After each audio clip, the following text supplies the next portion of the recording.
you some remanded furniture or like a TV at a great price. Here's who we should get behind. Jason Day. He's Day? up there. He's +3. Yeah, that puts him 13th, dude. He's right there. He's in the mix. He went 300 today. All That's right. a pretty good round. Go Jason Day and his clothing brand that we can't pronounce. Malbon. You certain about that? No. No. Yeah. Much like old Tristan or whatever the hell it is, we don't know. Hey, Phil Mickelson's going to make the cut. Yeah, wasn't the cut +7? Right now, they're saying it's +7. That's how you know the course is kicking in the nuts. Although I do enjoy watching someone chip out of the rough and then chip out of the rough again and then like skull it and fly the green. I'm like, I love that. Rory just made a birdie to get to +7. He's going to make the cut. To make the cut. Well, he has to par the last 3 holes. Yeah, that's not going to happen. I think you're right. I think he is going to purposefully bogey 18 so he can warm up his jet. He doesn't want to do this. And go home. 3-2-1 Cancun, boys. Let's get out of here. You don't want to play Oakmont over the weekend. Real quick, since we're on the topic of the U.S. Open, yeah. I got a text from Masters Pete today. Yeah. And I want to give it its proper... Well, I want to validate it. Okay. Because he's so right. Which is a rarity because Masters Pete is insane. He's usually wrong. But he texted to me and he said, Dustin Johnson has become a joke. Oh. And I would like to state on the air, that is absolutely accurate. Yeah. Dustin Johnson is an absolute joke. What a mail-in that guy is now. And by the way, I was looking at his, guess how many majors he won? He's got 1, right? He has 2. He has 2. He won the U.S. Open at Oakmont, yeah. which was a mighty win. Yeah. Other than that, the only other major he won was the Masters, the COVID year. They played it in November with no fans, and he went like 20 under on the soft-ass course. Okay. So he's got 1.5, kind of like LeBron. I mean, he's got, it's like we don't count the COVID basketball one for some reason. So let's not count Dustin Johnson's second major. That guy only won 1 major, and then he takes a big fat paycheck from the Saudis, and now he's a joke. Well, I mean...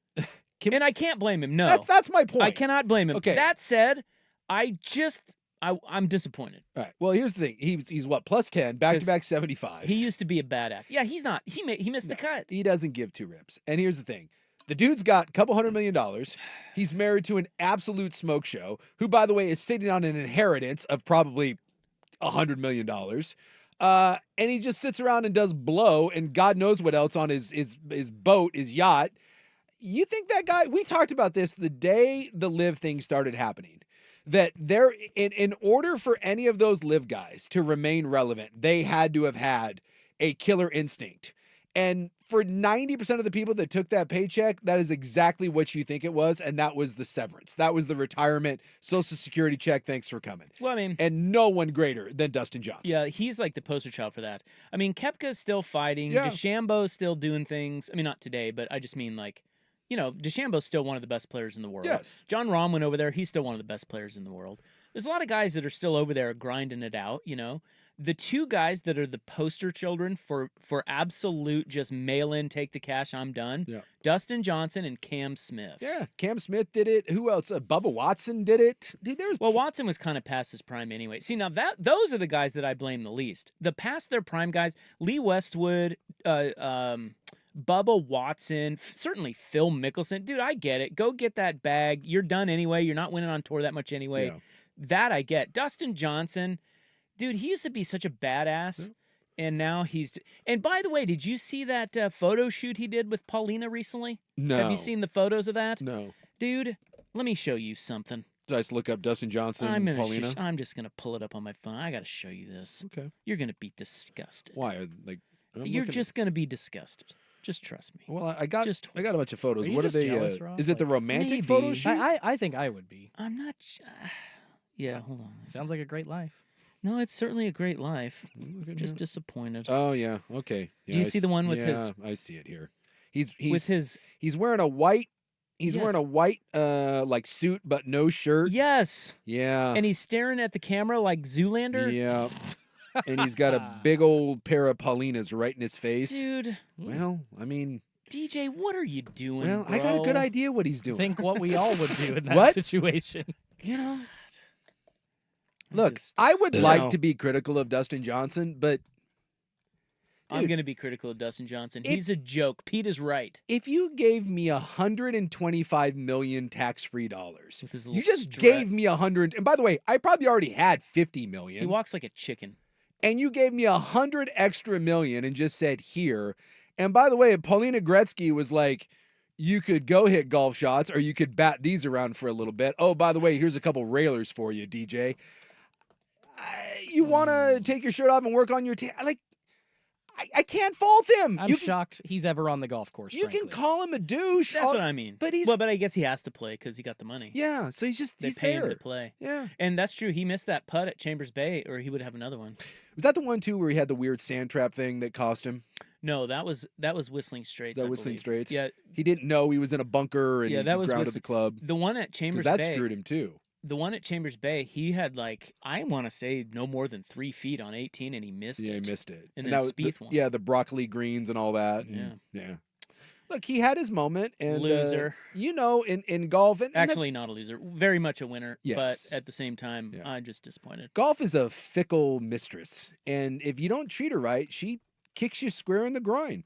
This is why we say how many different guys are labeled as the next one, and then more often than not, guys have brief windows of greatness, and then they just go away because they don't have the whatever you want to call it, drive, fortitude. They're no Sam Burns. No, who I still don't think is Sam Burns. All right, let's get the headlines. We've got a lot of sports to talk about tonight, and then we've got some audio. The Cubs fans last night Mhm. got ball sacked. The Cubbies did? Yeah. Hmm. Did you see this at all? No. They Oh, look this- like truck nuts. This is great. I saw Crow Armstrong hit the least strike zone home run of the year. Strike zone? What do you mean? Well, Pete Crow Armstrong is like killing Yeah. it this year. He's having a good year. Uh, Nice little player. yeah, and the Cubs are good. Yeah. Go figure. Go Cubs. Yeah. I think they won today. No, they lose today. They win. They were playing the Pirates. They were playing Skeens today, Yeah, I don't know how that and went Skeens down. doesn't usually win. No, because the Pirates stink. 2-1 loss to Pittsburgh and the Skeensmeister. oh, how about They that? pulled Skeens after 5 though. Well, Yeah, that's all they Skeen- needed from him. baby. Another ND for Yeah, Paul Skeens Skeens. didn't get the win. No, so Crow Armstrong hit. I don't know how to describe it. It was the worst pitch hit for a home run, like they do, like off the plate, out of the little strike zone.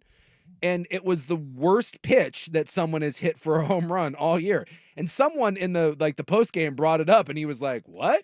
And they're like, "Yeah, analytically, that was the worst pitch that anyone's hit for a home run." And he was like, "All right." It was just one of those weird, random things that someone brought up, and you could tell he just was flummoxed by it, but at the same time was like, "Yeah, put a good swing on it." Okay. Yeah. All right. Headlines, sports, and then Cubs fans ball sacked. That's what's coming up. We do have Joey Harrington today at 5:30 on The Fan. The Portland Trail Blazers are for sale. Oh my God.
and Sue Brought to you by Langdon Farms Golf Club. on 1080 The Fan. Am I bugging you, Ron?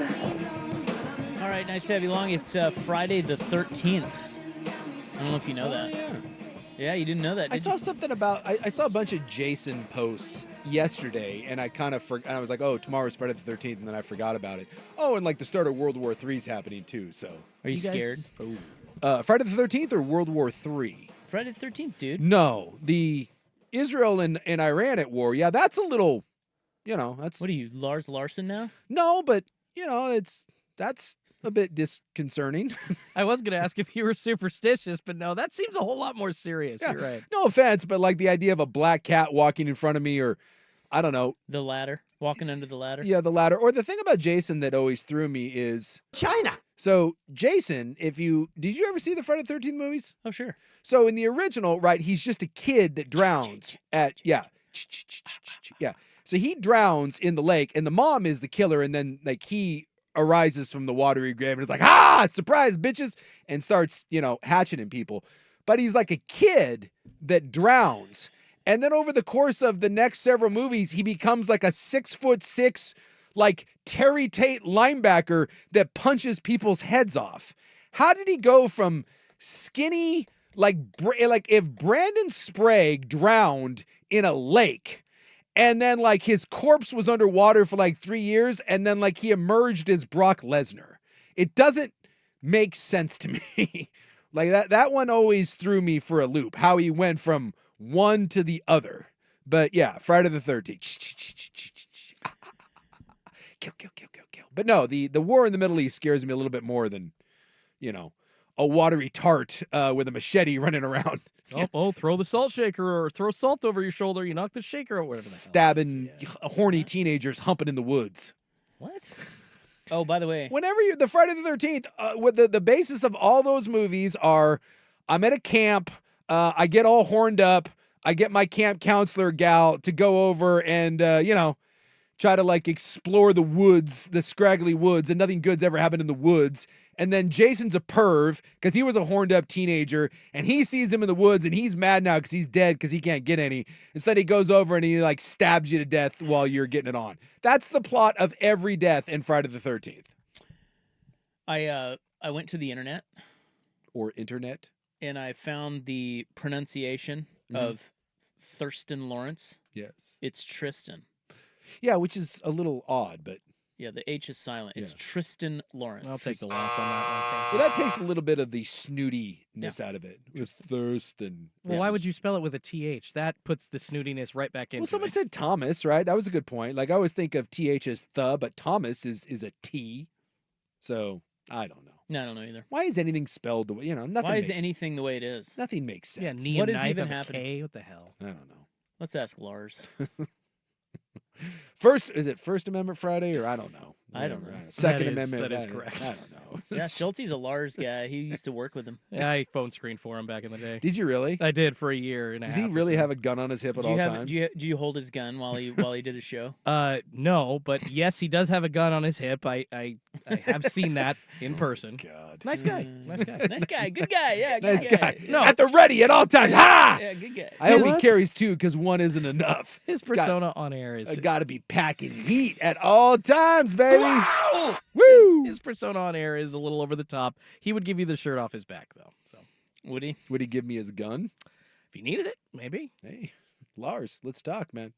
Second Amendment right, baby. Need myself a 38, Lars. Let's go. Little old revolver. All right. Well, our Oilers do it again. Dude, that game was... I was half expecting a hockey text from you last night after that. Oh, I was out. You weren't watching it. No, I wasn't. Oh. But I did. It was on. Yeah. And I saw that they won. I'm like, wait a minute, they won. And then I went back to my conversation. Dude, but, it was nuts. My buddy... Yeah, it sounds like this series is like one of the all-time great Dude, it's crazy. Stanley Cup Finals. That's the first time in Stanley Cup history that a team being down 3-0 after the first period came back and won the game. And, I mean, think about this. Florida is really good. Florida's probably the better team. Going into it, thought Florida was going to be tough to beat. They're up 2-1 in the series. It's in Florida. They come out and just blast the Oilers. 3-0 in the first period. The Oilers pull their goalie, sit his ass down, bring in the backup. The Oilers then proceed to score 3 goals of their own to tie it going into to the third period.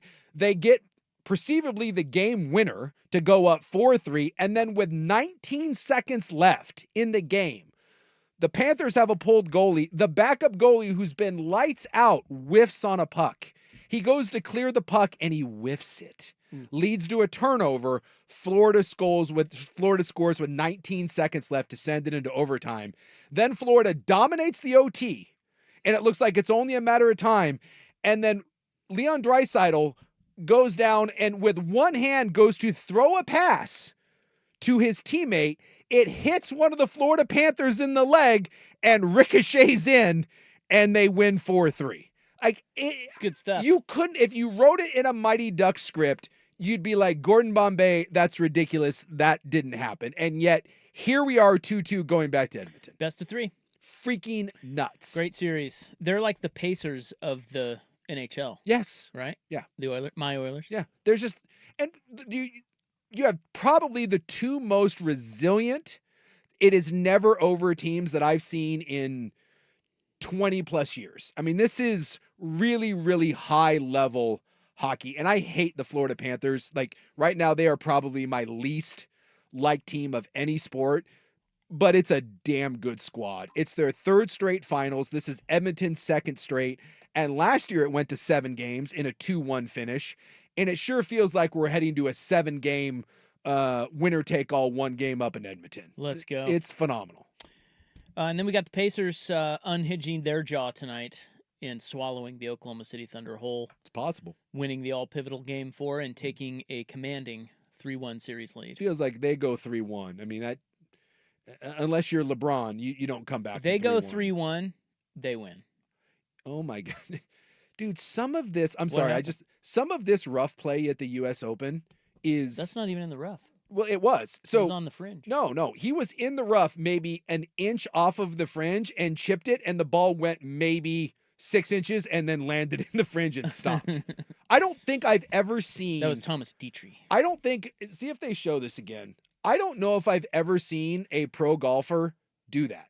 He was maybe a foot off the green, just in that from the rough to the edge, and he chipped it. It went 6 inches, landed, and just stopped. Not on the green.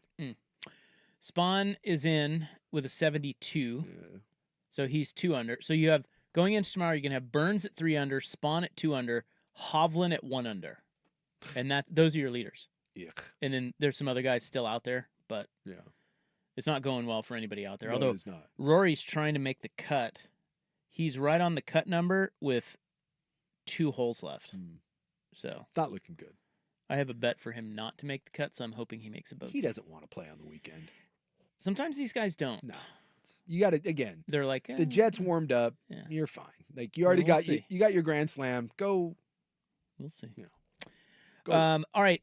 The College World Series is underway, and the Beavers play tonight. Now, it is not good for the Beavs in Omaha so far in one regard. Oh, I know what you're talking about. Yeah. Not good at all. Yeah. 69, not good. And we will get to that next. But first, here's Schulte. This is a U.S. Open Week edition of Primetime with Isaac and Sue Brought to you by Langdon Farms Golf Club. on 1080 The Fan. This is a U.S. Open Week edition of Primetime with Isaac and Sue. Brought to you by Langdon Farms Golf Club. Now, from the George McCoy at Warren Allen Sports Desk, a Sports Center update on 1080 The Fan. First on the Fan, second round action of the 125th U.S. Open at Oakmont Country Club in progress right now. It's been a pretty messy day out in Pennsylvania. The trouble with the rough continuing, counting the golfers that are over par at this point. Yeah, still just 5. Sam Burns and J.J. Spawn still battling for first place. Now a 3-way tie with Thomas Dietrich as well, all at 3 under. And Tristan Lawrence, he is in 4th place at 2 under. Victor Hovland, the only other golfer under par at 1 under, already finished up for the day. The projected cut line right now is at 7 over par. Game 4 of the NBA Finals in Indy set for tonight. The Pacers lead the Thunder 2-1. OKC still favored by 6.5 points. Pregame gets going over on 910 ESPN. Portland at 4:30. Tip-off at 5:30 on ABC. More sports scores and stories in 30 minutes. I'm Schulte from the George McCoy at Warren Allen Sports Desk. Hurt and missing work. Insurance companies acting like jerks. Don't call your mom. Call George McCoy at warrenallen.com. It's back. The 11th annual Fan Golf Classic at Langdon Farms Golf Club happens Tuesday, June 24th. Presented by your local Toyota dealers. Reserve your foursome now at 1080thefan.com.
Open Week edition of Primetime with Isaac and Sue Brought to you by Langdon Farms Golf Club. on 1080 The Fan. Whoa, hello.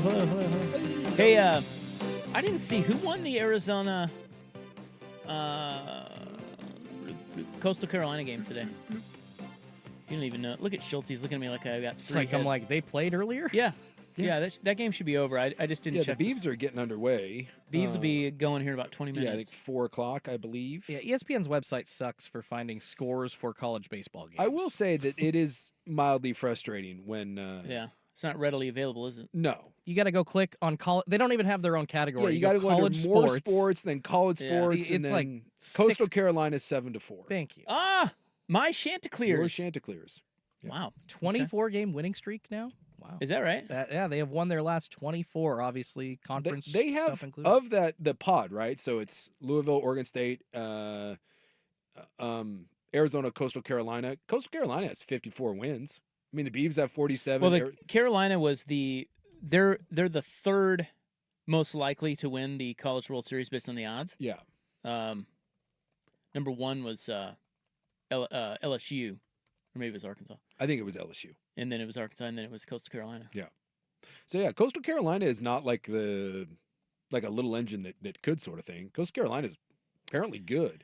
And remember, double elimination, and then whatever winner comes out of each pod of 4 will then play each other in a best of 3. So I've got the update on the Rocco's Jello Shot Challenge Yeah.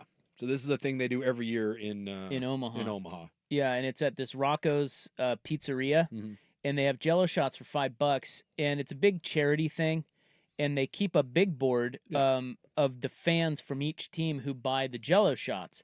Well, we were talking the other day when you were out, I think it was Monday then, that Oregon State is not going to compete with the likes of LSU and Arkansas when it comes to drinking. No. Although they did have a nice showing with the beer can pyramid. Yeah. In I- the Yeah, did regional. you see too that someone was trying to tell those guys not to do it? the NCAA. Get out of here. Can I will push back on that. The last Beavers football game I went to, I literally had 2 people fall over on me, including probably no more than 22-year-old girl with her friends, dragging her back to probably the dorm because she was Look, clocked. no She one's was doubting out. that there's Yeah. all-stars in Corvallis, but look. Yeah, I mean, come on, It's dude, just- you're not keeping up with LSU. No. No, LSU, by the way, dominates this Jello shot thing like every Yeah, year. they're really good at This it. is what they do. Yeah, you just should not expect to compete with them. It's two No. different ball games. Yeah. But here is the latest. Okay, so the Beavers, it is not a good showing for the Beavers. I thought the Beavs, outside of Arkansas and LSU, I thought the Beavs fans were going to show up and do some drinking. Wrong. They are not. So at least they're not UCLA though. So listen to this. Rocco's Jello Shot Challenge big board update. Yeah. Right before the Beavs get ready to go against Louisville. The leader in total Jello shots is LSU with 1,993 freaking Jello shots. That's That's insane. a lot of Jello shots. Come on. I wonder, like, who is the guy or gal? I wonder who the champion is. There someone there that's had like 30 Jello shots? Oh, you know there is. There's like one king of the Jello shot. And he's proud of it. yeah. I mean, Number you two shouldn't be. is actually Coastal Carolina Yeah. beating Arkansas. Yeah. Coastal Carolina, 1,137 Jello Look, shots. you're not catching LSU, but hey, there ain't nothing That's wrong. pretty good. There ain't nothing wrong with that effort. Good showing by the Chanticleers so far. Yeah. On Although- all levels. The biggest upset in the whole thing. Oh, wait, sorry. No. Murray State was they're number bronze. Murray State was number 2 at Yes. 1,274. And that's where I go with my attaboy. I mean, LSU, you're the king. We know what you're doing. Coastal Carolina, hell of an effort. Nothing wrong with bronze. But the Murray State Racers showing up with 1,200 Jello shots? Man, from little old Kentucky, good Almost for you, Murray State. almost 1,300. Yeah. Coastal Carolina third. Fourth is Arkansas. 791. Fifth is Louisville, 646. Arizona, sixth at 477. Then Oregon State is seventh, 328 Jello shots. Yeah, it's not good. And UCLA, those pansies are at 174. Yeah. Although yesterday they were only at like 69 or whatever. So they've Well, bumped. that was the Beavers. Were Was at that the 60. Yeah, the Beavs were at 69. We Yeah. bumped up. So at least you're better than UCLA, but that's a little disappointing number Well, there. Does UCLA have fans? Like, I Yeah, know one. I think they do. I know one. The guy that owns Crunch, great guy. He's the only guy I know that is actually a UCLA fan. In all my life, I've encountered one UCLA fan. I don't think they really have fans. You ever seen like the Rose Bowl? No one shows up to that. That might be the worst fan base of a major university. Well, they're showing like it in the Jello Yeah, shot challenge. And by the way, they're good at sports. They're not good at football, but they're good at sports. I just don't think anyone cares. It's LA, baby. Yeah, Yeah. They got literally 7 other teams to root for before UCLA. Well, USC, there's Exactly. USC fans. I know plenty of USC fans. Don't know UCLA fan. Well, but USC's better. They're more fun to root for, frankly, in the last 25 years. Not in other sports. They got football, but UCLA is good in just about everything. UCLA is one of those like just powerhouses in a ton of sports. So is college baseball going to be a draw in Los Angeles like it is in Corvallis, Oregon? I think not. No. Even especially the postseason, like it doesn't matter. How about no? Well, either way, Beavs about to get underway here. Let me say for the record, go Beavs, win the whole effing thing. And even if it goes south, remember, only the last two teams to lose their opener and go on and win the College World Series, Oregon State. Wow. Yeah. In fact, they lost in their bracket, and they lost in the championship round. And the Beavs still came back and won it. So Louisville, I'm reading, is really fast. Yeah, I was listening to Dirt and Spray today, and They steal a lot of bases. they had a guy on from Louisville, and they said offense is fine. Offense is plenty good. The pitching is, ugh. But they're on a heater right now. The bullpen's been dreadful all year, but so basically they're pulling an Indianapolis Colts, and they just need their defense to be good enough to sustain. So we'll see whether or not this is a fluke. But that was the lowdown from the guy that covers Louisville. Really good offense, sketchy pitching that has been hot as of late. Coming up next, Cubs fans have been ball-sacked They got Buckleyed. on the Fan. The home of Dirt and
and Sue Brought to you by Langdon Farms Golf Club. on 1080 The Fan. Okay, following Rory McIlroy's attempt to make the cut at the U.S. Open, he just missed a birdie putt on 17, so he has to par the very difficult 18th hole. Mhm. And if he does, he makes the cut. We're still debating whether or not wait. whether he wants to make the cut. Oh, they changed the cut to +6. So he's So He he needs a has to birdie. birdie. Yeah, Yeah, it's not happening. they changed the 3, cut. 2, 1 Cancun. Let's go. By the way, the scores are flying up. Tristan Lawrence just made a double bogey, so that now means you only have 3 guys in the red. Good grief. Burns, Spahn, and Hovland. Yeah, and every time I look up, someone else is just getting kicked in the groin by what seemingly I showed you the Dietrich one from the Yeah. he's what, maybe a foot and a half off the green, and he hits the ball 6 to 8 inches, and then it just stops. And then on the next chip, he rolls it, I don't know, 15 feet past the cup, and you're like, you're missing that putt coming back. It's like watching somebody pick up the golf club for the first time. Yeah. The U.S. Open is just Yeah, it's gift that keeps on Rory giving. shattered a It's brutal. tee marker with his 3-wood. I got that move in my He bag. was pissed. Take it to one of the squirrels. F you. Do Um, they give out penalties for like? No. No. Okay. No.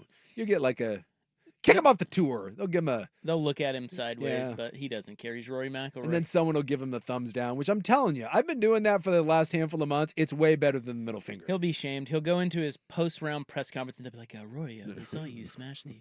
What do you say to the children? He didn't go to his post-round press conference yesterday. Yeah, he's walked away. Yeah.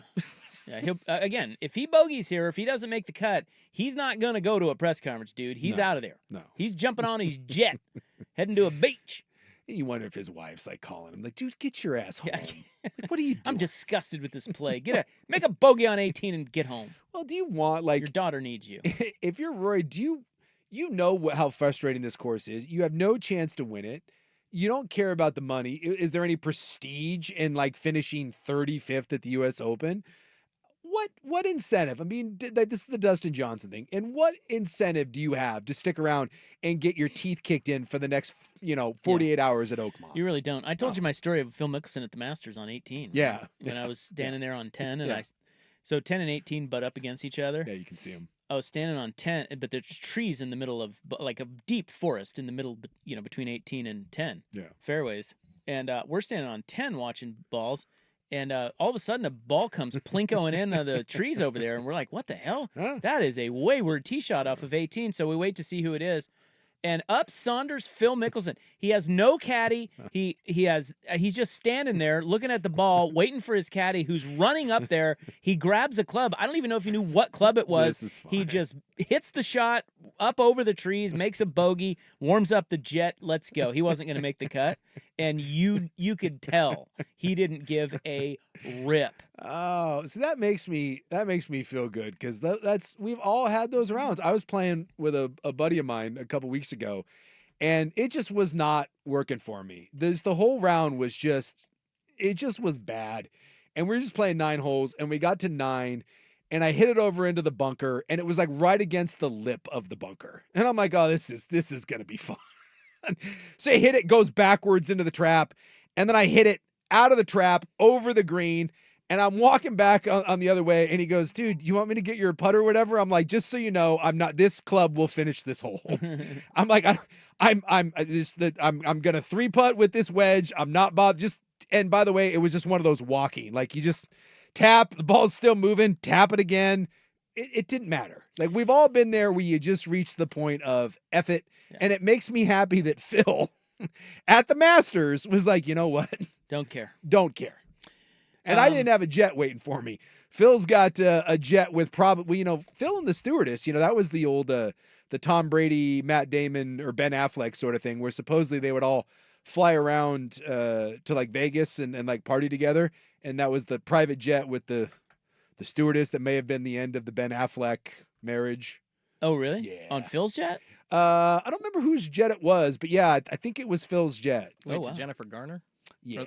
It's So like, which Ben- marriage are we talking here? So Affleck's marriage to Jennifer Garner ended because Phil Mickelson flew Ben Affleck to Vegas, and Ben Affleck got with the flight attendant. Is that what you're saying? I on gotta the radio? seek out all the details, but yes, there was a big hullabaloo that like Ben Affleck and a couple Hollywood guys, and then it was Phil and someone else, and they were all, I thought it was on Phil's jet. I'll look it up. And then there was photos of them getting off the jet, and there was like this, just 12. And everyone was like, oh my God. And then they were like, no, that's the stewardess. Like, really, Phil? That's your flight crew? Well, And yeah. why does everyone want to be, no, nothing to see here. And apparently one of the wives was like, yeah, that's not going to work for me. Just so Wonder we know. why. What if Rory just plays 18 with, like, he kicks off his shoes, he's walking up the 18th fairway barefoot with a dart hanging out his mouth See, just with a beer, yes, holding just a beer, go full Jim McMahon. Just like hat on backwards. Yeah, maybe the cigarette tucked behind the ear. Whatever, guys. I won the Masters this year. What do you want from me? I will say, okay, so now that we've blown the segment, we'll get to the Cubs story next. But I was watching it all day today, and they said that number 8 is a par 3 that's been playing 289 yards. Yeah.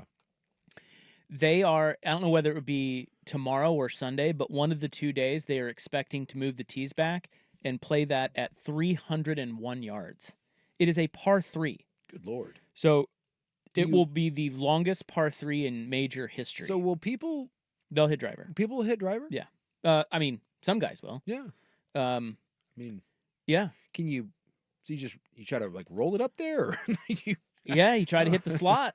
I mean, good grief. yeah, it's 3 football fields. Think about that. That's a long way. 3 football fields, Well, and it's a par 3. To every idiot golfer who says that they hit it like, oh yeah, I got a hold of it. It went 315. No, it didn't, dude. It went 260. But tell yourself that is a effing long way to hit a golf ball, let alone a par 3. Also warming up the jet, Bryson DeChambeau. Oh yeah. He's like 10 over.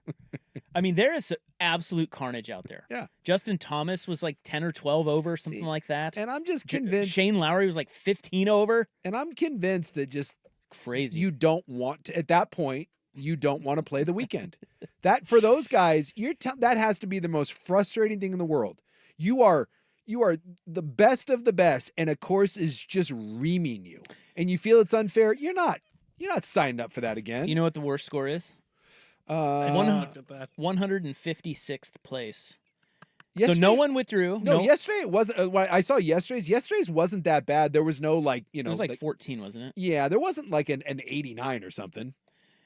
This guy today just shot At 89. an 89, Oh, okay. and he is 35 over par and will be headed home, likely not on a jet. No. George, you want to help me with that, Schulte? I'm going to go with Dwangmani. That's my guess. Dwangmain? I don't know. Nada gonna play the US Nada Open gonna on the play the weekend? US. Yeah, there you go. Oh, Roy just put it. Ooh. Is he like a club player? Never seen this guy in my life. Don't know. Well, when you click on him, they just have the shadow figure, you know? Yeah. His face doesn't even pop Don't up. know much about him, but he did not play very good golf out there. Boy, I'll tell you what, he's the most unassuming. Yeah, I have no idea who this guy is. Yeah, George Dwangmani. There you go. He's a Virginia Tech guy. Rory just put it to within 4 feet. He's going to make the cut. So this is for birdie? Yeah, it'll be for birdie, yeah. Right. Watch him miss it. Come on, dude. To your theory. Dude, just shank it. All right, we'll get to the Cubs story. It involves a scrotum coming up next on the Fan.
Now, from the George McCoy at Warren Allen Sports Desk, a Sports Center update on 1080 The Fan.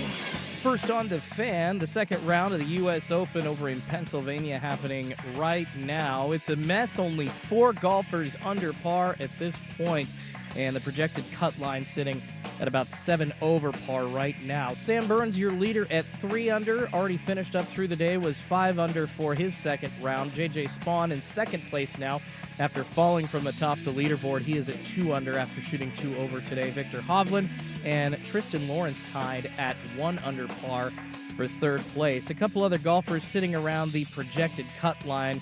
Guys like Patrick Cantlay, Wyndham Clark, Lucas Glover, and you just heard Isaac and Sue talking about Rory McIlroy slipping under that line at this point as well. The Game 4 of the NBA Finals in Indianapolis set for tonight. The Pacers lead the Thunder 2-1. OKC favored by 6.5. Pregame getting going over on 910 ESPN Portland at 4:30. Tip-off at 5:30 on ABC.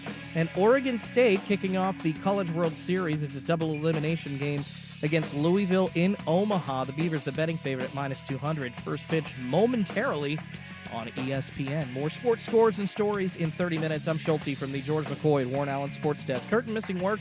Insurance companies acting like jerks. Don't call your mom. Call George McCoy at warrenallen.com.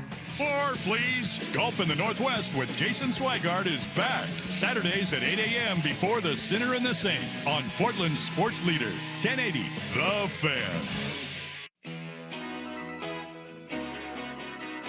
Nestled on the banks of the Allegheny River, All right, count them up. How many strokes? What'd you get? the U.S. Open is at Oakmont Country Club this week. 8 or a 9? I'll give you an 8. What'd you get? I got an 8. This is a U.S. Open week edition of Primetime with Isaac and Sue. Brought to you by Langdon Farms Golf Club, the best course in the Northwest for year-round golf. Book your tee time at langdonfarms.com. Isaac and Sue on 1080 Dead heat after one hole. Turning into quite a rivalry. The Fan. All right. Happy Friday the 13th. Happy Father's Day weekend. Oh, yeah. Father's Day. Go It's, Dads. Rop and Sook out here. Rory McIlroy just made birdie on 18. So he did indeed want to play. You were wrong. He did. Yeah. He's ready to go. He might win it now. Hey, He's only 9 back. hey, the Oilers came back from 3-0. It can happen. Sure can. You got 2 rounds, go shoot 65-65. That's right. So he'll make the cut. U.S. Open, you now are down to 3 players under par. That's it. Yeah. And 3 players that you don't care about. Coming up next, we will talk about Antonio Brown. Things keep getting worse for him. Yeah. Good Lord. But first, I want to tell you this Cubs story. This is great. We've got some audio for you, some accompanying audio, if you'd like. And, look, this show has never been accused of being professional. No, far from it. Okay. But I think this is even dumb for us. And that says something. It really does. I mean, for us to consider something immature and dumb, wow. Yeah. So this is the Cubs game. Mhm. I was mentioning that the Cubs got ball sacked. Yes. Cubs fans got ball sacked. Well, they didn't really get ball sacked in the traditional sense. Mhm. They got ball sacked by Justin Turner. Yeah. Now, Justin Turner is on the Cubs. Yeah, if you didn't know. He's an old guy. Yeah. He but shaved the he's- beard a little bit. He looks a little. Yeah, he's that ginger guy, the redheaded guy. Yeah. Anyway, they gave him, for some reason, they gave him like fan of the game. Mhm. And so they pan over to him, and he is down under the steps of the dugout heading into the tunnel to the clubhouse. Yeah. And they show him jumping up and down. And unfortunately, he has a fake set of plastic balls that he has tethered to his pant on the outside of his pants that are bouncing up and down and swaying as he is jumping up They're and truck down. nuts. Yeah, he's got some truck nuts. But And they he look thinks they it's- look kind of authentic. I mean, He For a split second, I was like, are those yours? No. Okay, no. he thinks it's really funny, Yeah. and Suzuki is over there Yeah. egging him on. Like, baseball players are the most childish of Yeah. the athlete archetypes, are they not? 100%. I think baseball players take the cake. They set each other's shoes on fire. Come on. Yeah, baseball They're players. also pretty dumb. Like the baseball players are kind of dumb. They are. They're morons. They're rubes, is what they are. Yeah. Have you ever heard of the story of former Mariners manager Renee Latchman back in like the 80s? He got jello put into his hotel room toilets and all of his furniture moved into his bathrooms. No, but that look, It's just ridiculous. I think stuff. why baseball players have the reputation that they do is there's just so much downtime. And when you put meathead athletes, because every athlete in some capacity has the ability to be a meathead, and you put enough of those guys on a team and you give them all the downtime, you're just bound to get dumb stuff that happens. If you've ever been to like one of those charity events, just go look at where the baseball players are, and I will show you the biggest degenerates in that group. And we both know a couple of these guys who will remain nameless, but it's a thing, 100%. Yeah, they're wild. Yeah. But like I said, this probably even more childish than you and I. Yeah. Now, are the Cubs having to apologize? Well, okay, so I want to play the audio of what. So I have the call or of. Yeah, it's on TV. Yeah. I have the audio of what they were saying as it was aired. And by the way, I want you to know that the Justin Turner fake balls, that wasn't live. And the reason you know it wasn't live is because they slow-mo'd it. Oh. So I don't know how somebody did not notice that when they filmed it and then played it back, but they aired it. Oh, I assumed it was a live. It was not live because it goes slow-mo. Yeah. They can't do that live. No, so that's true. I guess I just thought what I was watching was someone slowing it down, but no, you're right. maybe the camera guy thought it was great, and he's like, watch this. Yeah. I'm underpaid. Watch this. I'm going to get this on the air. Where did Justin Turner get fake balls?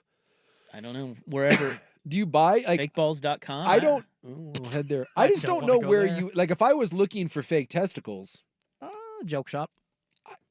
where's a joke shop? Spencer's Gifts, maybe? Oh, there Yeah, that kind of, yeah. Can I go to Amazon and buy fake balls? I Well, why guarantee don't you can. You know what? head For over there. you, On my I'm way. gonna do it right now. It's going to help your algorithm. Sorry, I'm dying here. Trying to see what I can find here. Let me Fake- play the audio. Okay, Yeah. so this is real time, Oh yeah, there. and we're not going to. You haven't edited this, right? You said to let the full Yeah, clip go, This and is I the know, full clip. I want you to get an appreciation for how much the announcers laid out here.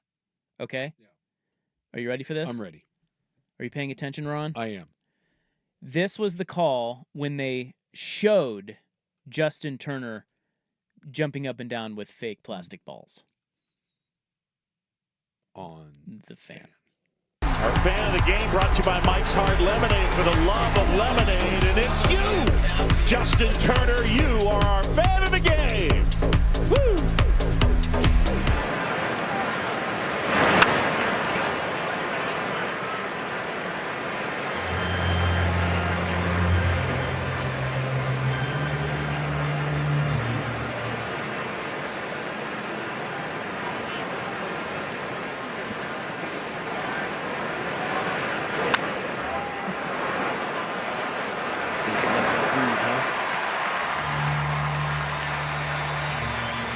That's the first. Dude, that had to be 30 seconds. that was 34 seconds. 34 They seconds. just let that. Dude, and you know what was happening, I bet you? Mm. I bet you their mics were off and all hell was Yeah, breaking like, loose what- on their yeah, headsets. What are they doing? People were yelling like, "Well, how does that get on there? What is going on?" You know, and then they didn't. I'm guessing that's what happened Yeah. because Disavow. they couldn't talk because their headset was full of people yelling at each other. That's usually how those kinds of things work. By the way, if you go to Amazon for $38.98, you can get Bubba's Ball Bag, which indeed is fake silicone hanging testicles, and it says perfect pranked or gag gift with or without hair. That's up to you. The best responses on social media. One said, "The broadcast has some real balls to show that." Ah. And then another one said, "Did we just win it all?" Ooh. Although I got to say, if you're Justin Turner, the problem that I have with his if you're going to do the bit, you got to commit to it. He needed to have put it through his zipper. He's hanging it from his belt. And if you really wanted to have a better ball bag sort of prank, that needed to be hanging through the zipper hole of your baseball pants. Yeah. That's the appropriate way. What a loser. Yeah, I mean, come on. What are you doing? You're hanging your fake testicles from your belt? Come on, Justin, you're better than that. Well, equality and probably one of the longer layouts I've ever heard. Yeah. Right there. 34 seconds. Well, I don't or they were just frozen. They didn't know what to say. yeah, I don't know. Well, maybe they're both looking at each other and neither one of them wanted to acknowledge it, or they're like, oh my God. What do we do? Well, there's a recurring bit where Blue Chew, the chew it and do it. Oh yeah. That's one of the big Met sponsors. And so Gary Cohen, who's their play-by-play guy, has to read sponsors throughout the course of the game. And whenever he has to read the Blue Chew ones, like the tagline is chew it and do it. And Keith Hernandez leans into it every time and makes Gary Cohen so uncomfortable. And he just does it every single time. And Gary's like, what do you want? I have to read it. And Keith will not. It's magical. It's been going on all year. And it's my favorite part of the broadcast. Because I don't get to, in here when we watch them, we don't have the sound on. So when they play when I'm at home, I love listening in between innings just to hear Keith Hernandez give Gary Cohen crap about having to do the chew it and do it. Like, he'll be like, what are you doing, Gary? He's like, I read the lines, Keith. And he's like, I was wondering, what are you chewing and what are you doing? And he just is not comfortable with it at all. It's great booth tension. And I don't. What would you do if you're that team and all of a sudden you look in the dugout and Brandon Nimmo's got balls bouncing around? Well, there's probably some pretty funny one-liners you could. Yeah. But I just think they're all scared. Yeah. And baseball's very. Well. No one wants to be. I don't know if I'm gonna be putting these headphones on anymore. Exactly. I hate how baseball. Here comes Angry Schultze. I don't know if I'm going to be putting on this headset again. Most sports do this where they act like the product on the floor is being not only put out as a family-friendly product, but is being played and competed between by family-friendly people. Like, I would not call myself off the air family-friendly, right? And we do this, it's just a crazy effort to hide anything bad, and it's like, you know what? It happens. Yeah. Show it. This is life. Stop hiding it. Well, Maud's listening. You can't, won't someone think of the children?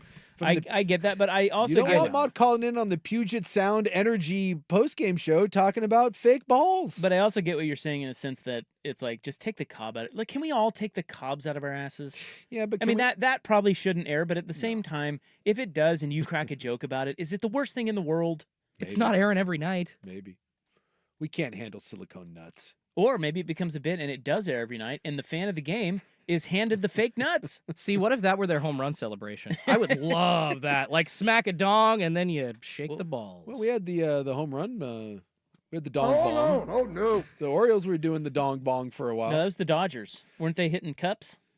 Oh, yeah. No, but the Orioles had the home run the funnel, beer bong. but yeah. they were calling it the dong bong. But yeah, the Dodgers were cup checking each other. Instead of the chest bump, they were crotch bump. They were crotch bumping. That's awesome. Which I respect. Yeah, it's a power move. All right, things just keep getting worse for this guy. Next on The Fan. It's back. Your local Toyota dealer.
With Isaac and Sue Brought to you by Langdon Farms Golf Club. on 1080 The Fan.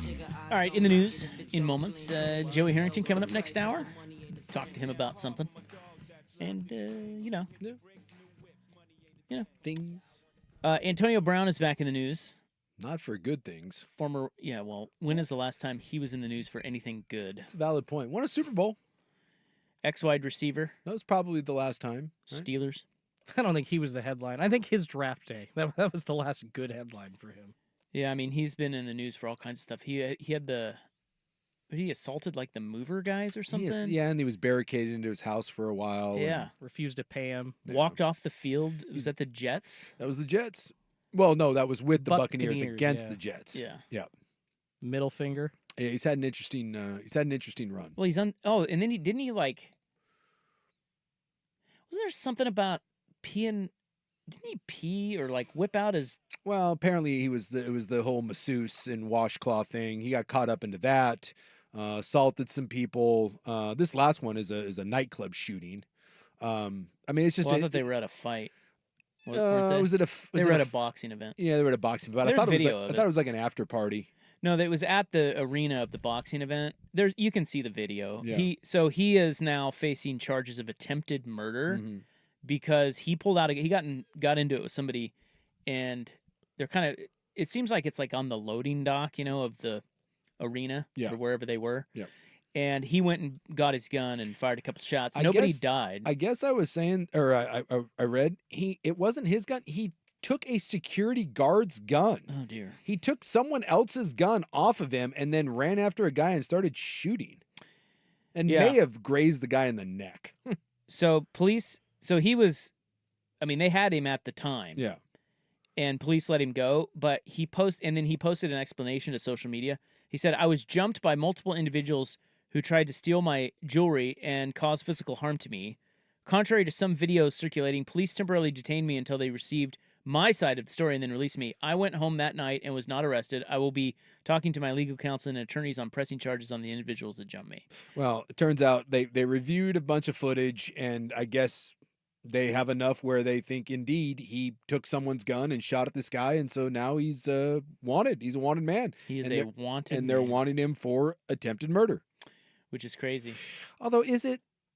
Oh, no. It's predictable for him. Yeah. But it's just wild. Yeah. Like, I was thinking about sports murderers today. Mm-hmm. And we've had a lot of them over the years. Yeah. OJ and Aaron Hernandez and Oscar Pistorius. Ray Caruth. Yeah, Ray Caruth. I think that Ray Lewis. There are some that don't really get a ton of, for whatever reason, some of them just aren't remembered as much. Mm-hmm. And I don't really know why. Don King killed 2 people. I remember that, but that was before he was Don King. Yeah, it was like in the 50s. Yeah, and that 60s. was early. But Don still, King. he is a murderer. Yes. Didn't Larry Miller say he was a killer? The former president's. I think Larry Miller wrote a said book, that. yeah. He killed someone back in the gang days, right? It was something coming up as a young kid. Yeah, and it was either in a gang or something like from where he was from, and essentially. I can't remember if he was let go or if there was some kind of deal the judge made. No, but I think he served time. I think he was a juvenile. Yeah, I think he did time. It was when he was a little kid. Yeah. And I think that was Don King was really, really early on before he became. But nobody ever talks about Don King killing people. No. Another one is Jovan Belcher. Remember him? I remember him. Yes. Nobody ever talks about this because he ended up committing suicide, but he killed his girlfriend. Yeah. Who was pregnant. Yeah. Well, he committed suicide in front of Scott Pioli and at the team facility. Facility. What was it? The head coach at the time. I can't remember. It was a Bill Belichick disciple. I think it was Crennel, Romeo I believe. Crennel.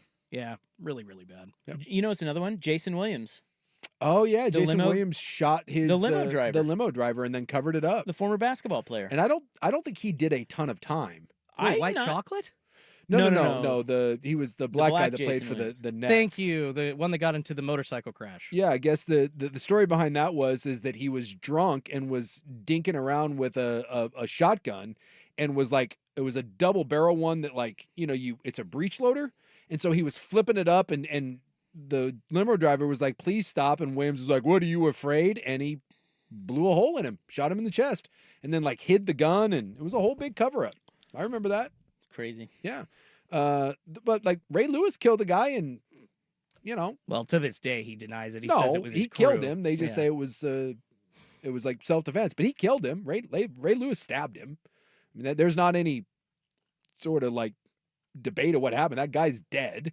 Ray just ran away and remember hid the coat and all that, but and then of course you have O.J. Simpson, never convicted, but I mentioned O.J. I mean, O.J., Aaron Hernandez, and Oscar Pistorius. Yeah, they are your top three. Your gold standard. Well, it's kind of a weird thing to say when it comes to murder, but they are the ones everybody talks about. Well, Ruggs killed someone. Yeah, there have been a lot of people. Ray Carruth, he's actually out of prison now. Well, that was mentioned too. Javaris Crittenden. Yeah, he went to prison for murder. I think Lawrence Phillips killed someone.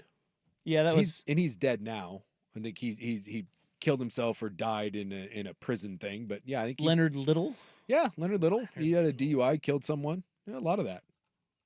Somebody's saying the limo Jason Williams is not the same guy as the motorcycle accident. Thank you. So I don't remember the motorcycle accident. Accident. I don't know. Schulte mentioned some. Jay Williams, yeah, Duke played. Oh yeah, that's not. Oh, Jason not Williams. that. Yeah, Jay yes. Williams. There Yeah, are three Jason Williams. That's not White cool, Chocolate never did anything Okay. other than smoke some weed. Jason Williams, the tall power forward, he killed the guy. Yes.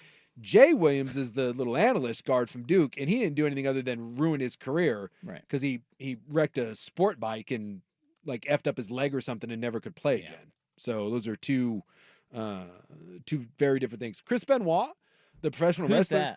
that? He's the professional wrestler that killed his son and his wife and then hung himself. Oh, jeez. Yeah. That one is bad. If you ever want like a nasty details of something, his head was mush. He had the CTE, and he killed his little son and then his wife, and then hung himself with like a lap pull machine in his basement. And it was weird because when they found out he was dead, like the WWE, I watched a thing on it, like one of like a little 30 for 30 or like dark side of the ring sort of thing. Oh, the WWE cut in and did like a big tribute to him. Like the night they found out he was dead because he was supposed to wrestle, and then details were coming out, and they were like, stop the tribute. And he was a murderer. It was quite awkward. Yeah. Man, to that point, like Justin Strelzik, CTE as well. Didn't he die crashing his car? He killed himself. Yeah, but that was... Who's that? He was the big Pittsburgh offensive lineman. And he was one of the first, like for a while there, we had the CTE thing was bad for a while. He took a Porsche and I think he drove it into like an oil tanker on purpose and went kablooey. And like Dave Duerson and Junior Seau, and we had a bunch of guys for a while there that were killing themselves. I think Carl Banks may have done that as well. Old Giants linebacker, if I'm not mistaken. This is no good. It's no good. Well, Antonio Brown trying to join the club. Yes. But apparently he's a bad shot. Well, that's good.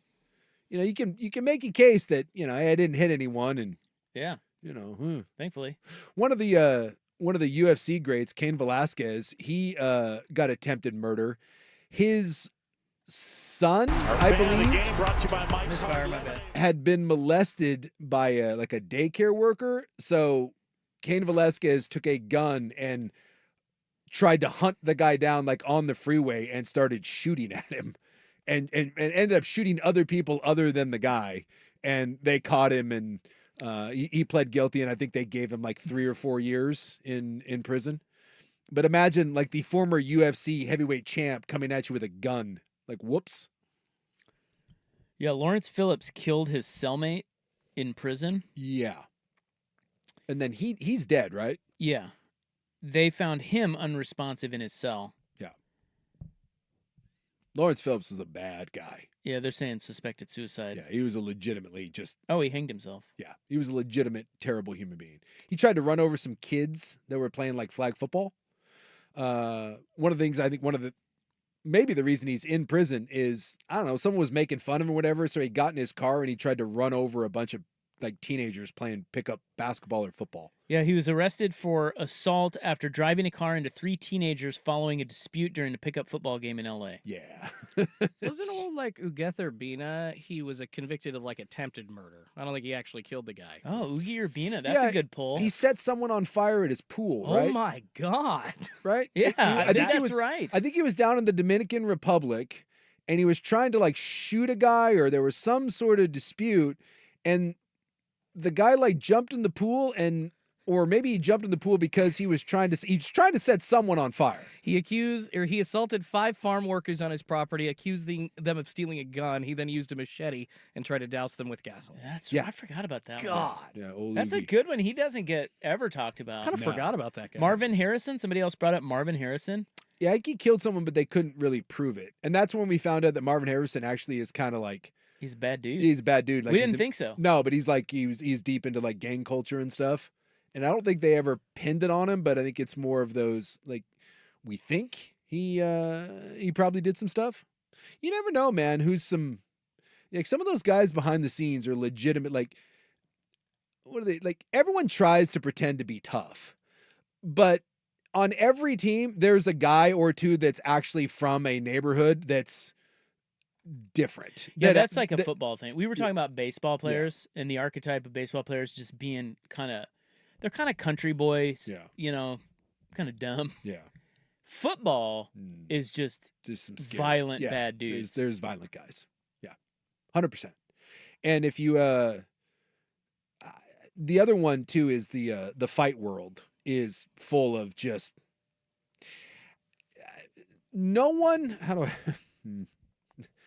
Go for it. Well, it's a Friday. Yeah. No one from a good background. No one who grew up for the most part in like a 2-parent, like 3 meals a day and like had a lot going for him decided to go punch and kick people in the head for a living. That's usually not the path that goes down. So one of my instructors was a pro fighter for like 15, 20 years and ran a pro camp. You remember the War Machine guy that tried to kill the porn star? No. Yeah, there was a guy who actually changed his name to War Machine, legally changed his name to War Machine. And he tried to murder his porn star ex-girlfriend. And so he's doing life in prison. Look up his story. It's quite interesting. But one of my instructors, that was one of his guys, one of the guys that he used to train. And he has stories because they were all based out of like San Diego, like back in the 90s and in the early 2000s. And like all those guys that are trying to be boxers or like pro MMA fighters, they just come from really, really sketchy backgrounds. And you're a human cockfighter. It's not full of rocket scientists. And your job is to be as violent as humanly possible. And in a shocking development that spills over into the real world. Well, yeah, it's football too. Yeah, it's the same thing with football. Hard to shut that violence off. You are taught to be a violent, unhinged human being, and you're taught to believe that no one on earth could possibly do anything to you, and then you send those people out into the real world with money and entitlement, and then you add in some drugs, liquor, and women, and then we're shocked when something bad happens. Meanwhile, you look over at a baseball clubhouse and you got plastic balls. Yeah, plastic balls. It's a little kinder and gentler over there, right?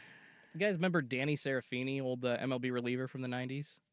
He's probably No. more of an obscure name, but he was on an episode of Bar Rescue, actually, trying to get his bar saved by John Taffer.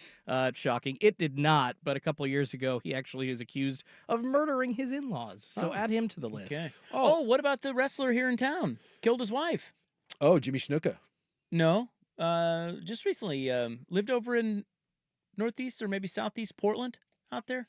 Not Jimmy Snuka. It was was it Billy Jack Haynes? yes. Yeah. Billy Jack Haynes. Yeah. Killed his wife. Yep. Oh, and the other one is a good one. Look up the story of Michael Irvin. Michael Irvin over his ankles being taped. Michael Irvin wanted his ankles taped in front of someone who was already getting his ankles taped, an O-lineman. The O-lineman was like, well, no, I'm already getting my ankles taped.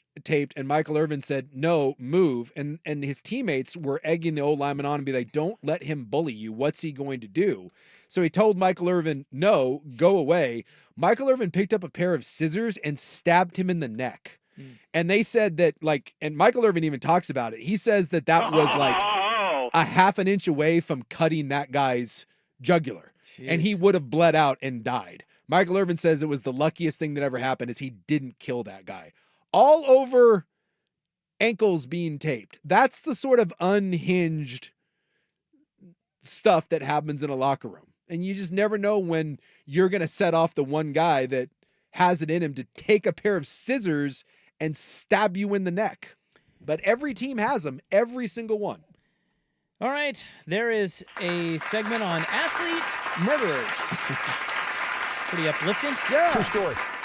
Feel Good Friday, right? Coming up next, while you were sleeping in the news, here's Schulte. This is a U.S. Open Week edition of Primetime with Isaac and Sue. Brought to you by Langdon Farms Golf Club. Now, from the George McCoy at Warren Allen Sports Desk, a Sports Center update on 1080 The Fan. First on The Fan, second round of the 125th U.S. Open almost wrapped up for the day out in Pennsylvania. The projected cut at this point looking to be at 7 over, and it's been a rough one. Only 3 golfers remaining under par. Your leader is Sam Burns, jumped up from 32nd in the rankings all the way up to the top of the leaderboard today. He's at 3 under. J.J. Spawn in second place at 2 under. Victor Hovland at 1 under for third place. Adam Scott and Ben Griffin are at even, tied for fourth place going into the weekend. Game 4 of the NBA Finals in Indy set for tonight. The Pacers lead the Thunder 2-1. OKC favored by 6.5. Pre-game starting actually right now over on 910 ESPN Portland. Tip-off at 5:30 on ABC. In college baseball, the Oregon State Beavers kicking off the College World Series with a double elimination game against Louisville. Bottom second right now, Oregon State at the plate. It is still scoreless, 1 out one out in that inning so far. And sticking in baseball, the Mariners still 4.5 games behind the Astros for first in the West. Back in action tonight at T-Mobile against the Guardians. Luis Castillo v. Gavin Williams on the bump. First pitch at 7:10 on Root Sports. More sports scores and stories in 30 minutes. I'm Schulte from the George McCoy at Warren Allen Sports Desk. Heard missing work, insurance companies acting like jerks. Don't call your mom. Call George McCoy at warrenallen.com. Jump back to earlier parts of your favorite fan shows on the Odyssey app. The only way to rewind Portland's sports leader, 1080 The Fan.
This is a U.S. Open Week edition of Primetime with Isaac and Sue Brought to you by Langdon Farms Golf Club. on 1080 The Fan.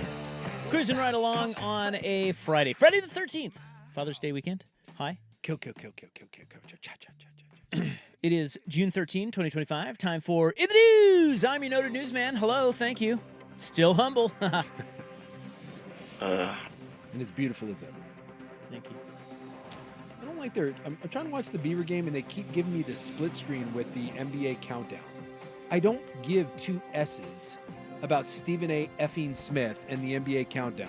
It's the worst thing. Just give me the Beaver Right game. there. Go down to right there. I know. Every time I click on it, they keep giving me this. Yeah, there Okay, you go. finally. There you go. They kept giving me the split screen. There you go. You're like an old man working YouTube TV. You're like, what is this? Why do I have two screens? All I could see is Stephen A.'s forehead coming at me. It's brought to you by the Advocates, injury attorneys at advocateslaw.com. Today is Blame Someone Else Day. It's America's pastime, isn't it? It really is. We love to blame other No people. one takes accountability For anything. Jackass. It is also National Kitchen Klutzes of America Day. Does that just mean you can't cook, or? That would be me. Yeah, I don't know my way around a kitchen. Never have. Well, I mean, I don't mind being in the kitchen. I don't cook anything good, but I don't think you're a kitchen klutz. It's more like Yeah. me. Yeah. Do you know where to put stuff away? Yeah, because I'm trained. That is good. Yeah, because I have to empty. You gotta look. If you can't cook, you gotta be able to do other things like empty the dishwasher and clean, and Yeah. I mean, you can't just do nothing in there. No. You won't stay married. You know what I'm saying? Yeah. So yeah, I know where everything goes. Because I had to cook for my kids all growing up, and it was described to me once by my daughter as, "Dad, you tried real hard."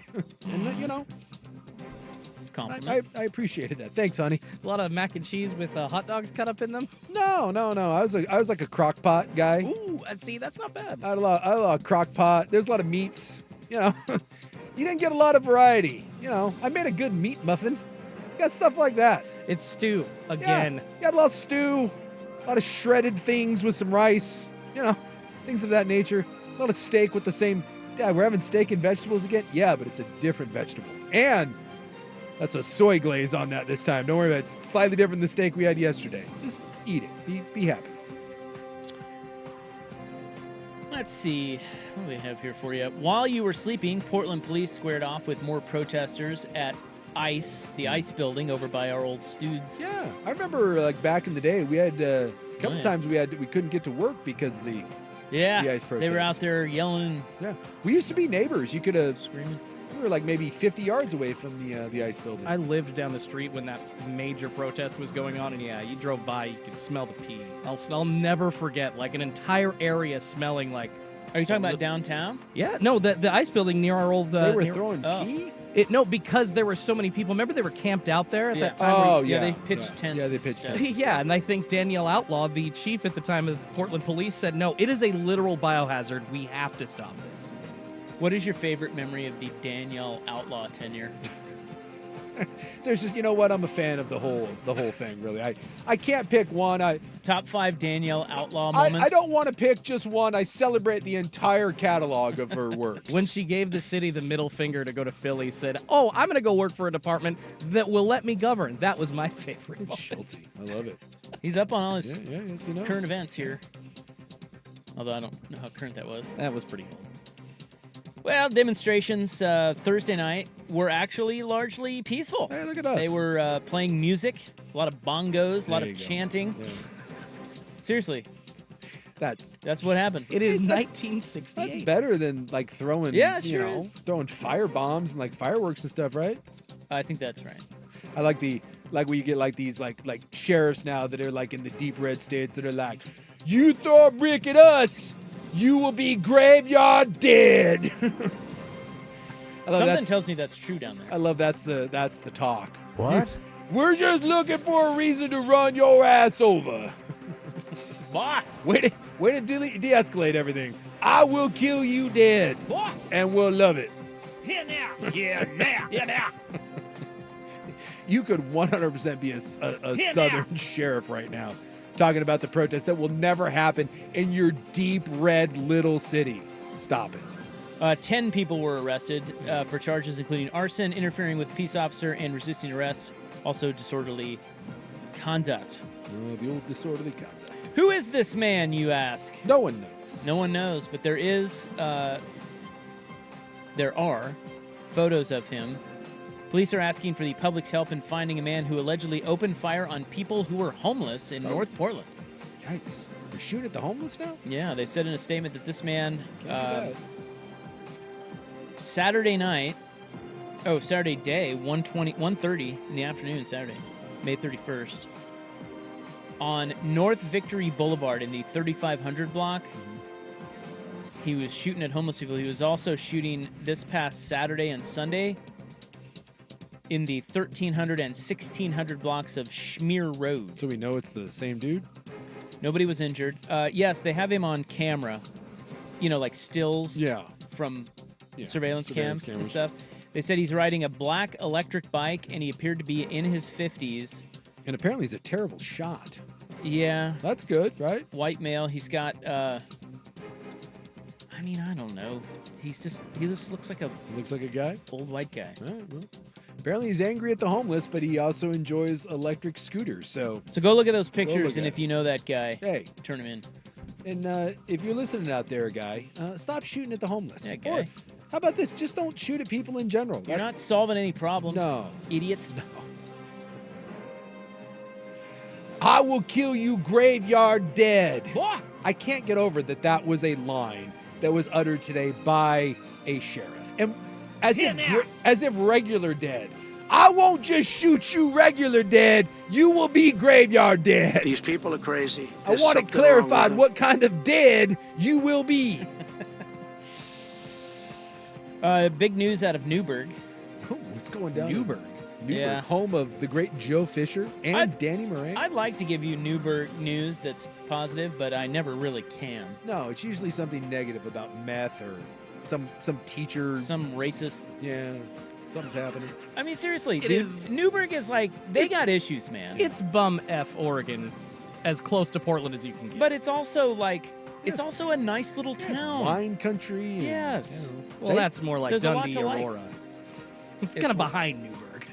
No, like downtown Newberg's cute. I hear you. Got a little Italian restaurant down there we like to eat at. Yeah. Painted Like you ladies say. down there. Yeah. I bought my Wine country. I bought a big old liquor barrel that I turned into my wine cabinet from out in Newberg. One of my favorite things I have. Well, people are scared in Newberg now. Yeah, the Because yes, they have federal immigration officials have come through and arrested a guy by the name of Moises Sotelo. He's the owner of Nova Start Vineyard Service, a company that provides pruning, pest control, and harvesting services to vineyards all throughout the Willamette Valley. Apparently, he is well known in the wine community and well loved and well liked.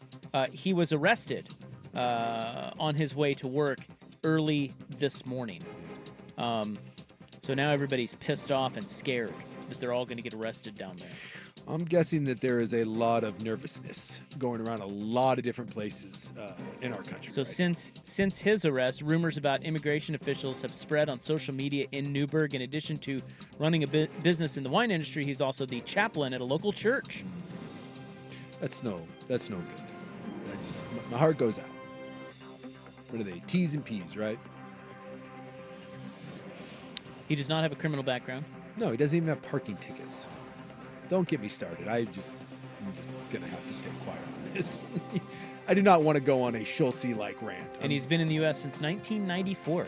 Yeah, I'm just gonna shut up.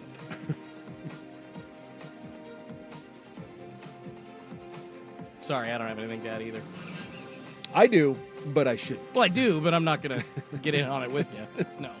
One of those I should probably just stay quiet. There are certain topics where when they come up on the radio, I just shut up. It's probably for the best. We go back to the Cubs and fake testicles or something. Yeah, let's something less stupid and less just political. Ruining lives for no reason whatsoever. What do you mean? I couldn't tell you. No idea. I'm just tired of winning. That's all I know. Just tired of winning. Well, I laid out long enough. I was trying to get you guys to... Nope.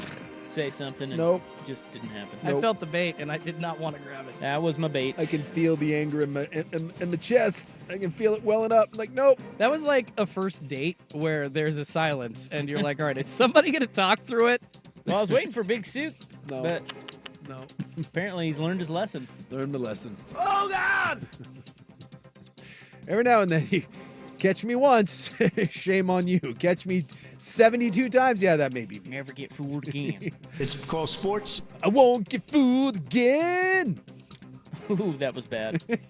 Wow. All right, up next. Boy, I'd say this. Well, I've got two things for you. You can choose your own adventure. I have many questions about this Salem Man's bit, but we also have Brenda Tracy news. She's back. Really? Yes. I thought she retired From what? from being Brenda Tracy. I thought she went away. I don't know what that means, but no, she's well, I guess she technically did if I'm saying she's back. Yeah. She's back. Okay. In the news. She's back in the news. All right. I thought her business kind of had quietly gone away. Are you talking about like speaking engagements and things? Yeah. I think- She's the rape victim, or Yes. the rape survivor from the Oregon State thing that Yes. that sued Mel Tucker. And And, his reputation had kind of turned to mush, and people weren't really wanting her on campus anymore. That's why I kind of thought she had. Some of the text messages from Yeah. Tucker to her, Yeah. came. It seems a she's little. that woman. She's from here. She's from here. Yeah. Yeah. So she's back. Okay. I think you want that news. I'm going to give you that news All right. coming up next. All right. As In the News continues here on 1080 The Fan. This is the Fan's Window into Sports, a view into today's top stories. Brought to you by Window Nation, online at windownation.com. Our fan of the game brought to you by Mike's Hard Lemonade for the love of lemonade, and it's you, Justin Turner. You are our fan of the game. Woo! Woo! Yeah, he was the fan of the game, but he also had swinging plastic truck nuts. Yeah. He had fake testicles. To this, I was going to say to this day, but I only learned of it today. To this hour, I this still minute. don't understand how they didn't catch that, because it was not live. They had that on tape, It was and they still played it. Yeah. Just. Hey, man. Slipped one in the 5-hole. Slipped one past the old fake testes. Buy 4 windows, get 4 free, plus a free entry door when you purchase a house of windows right now at Window Nation. Free estimate at windownation.com or 866-90-NATION. The Fan is live on YouTube, Twitch,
State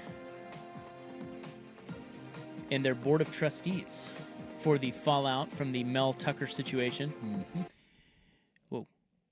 On There the it fan. is. Tracy is a rape survivor and activist.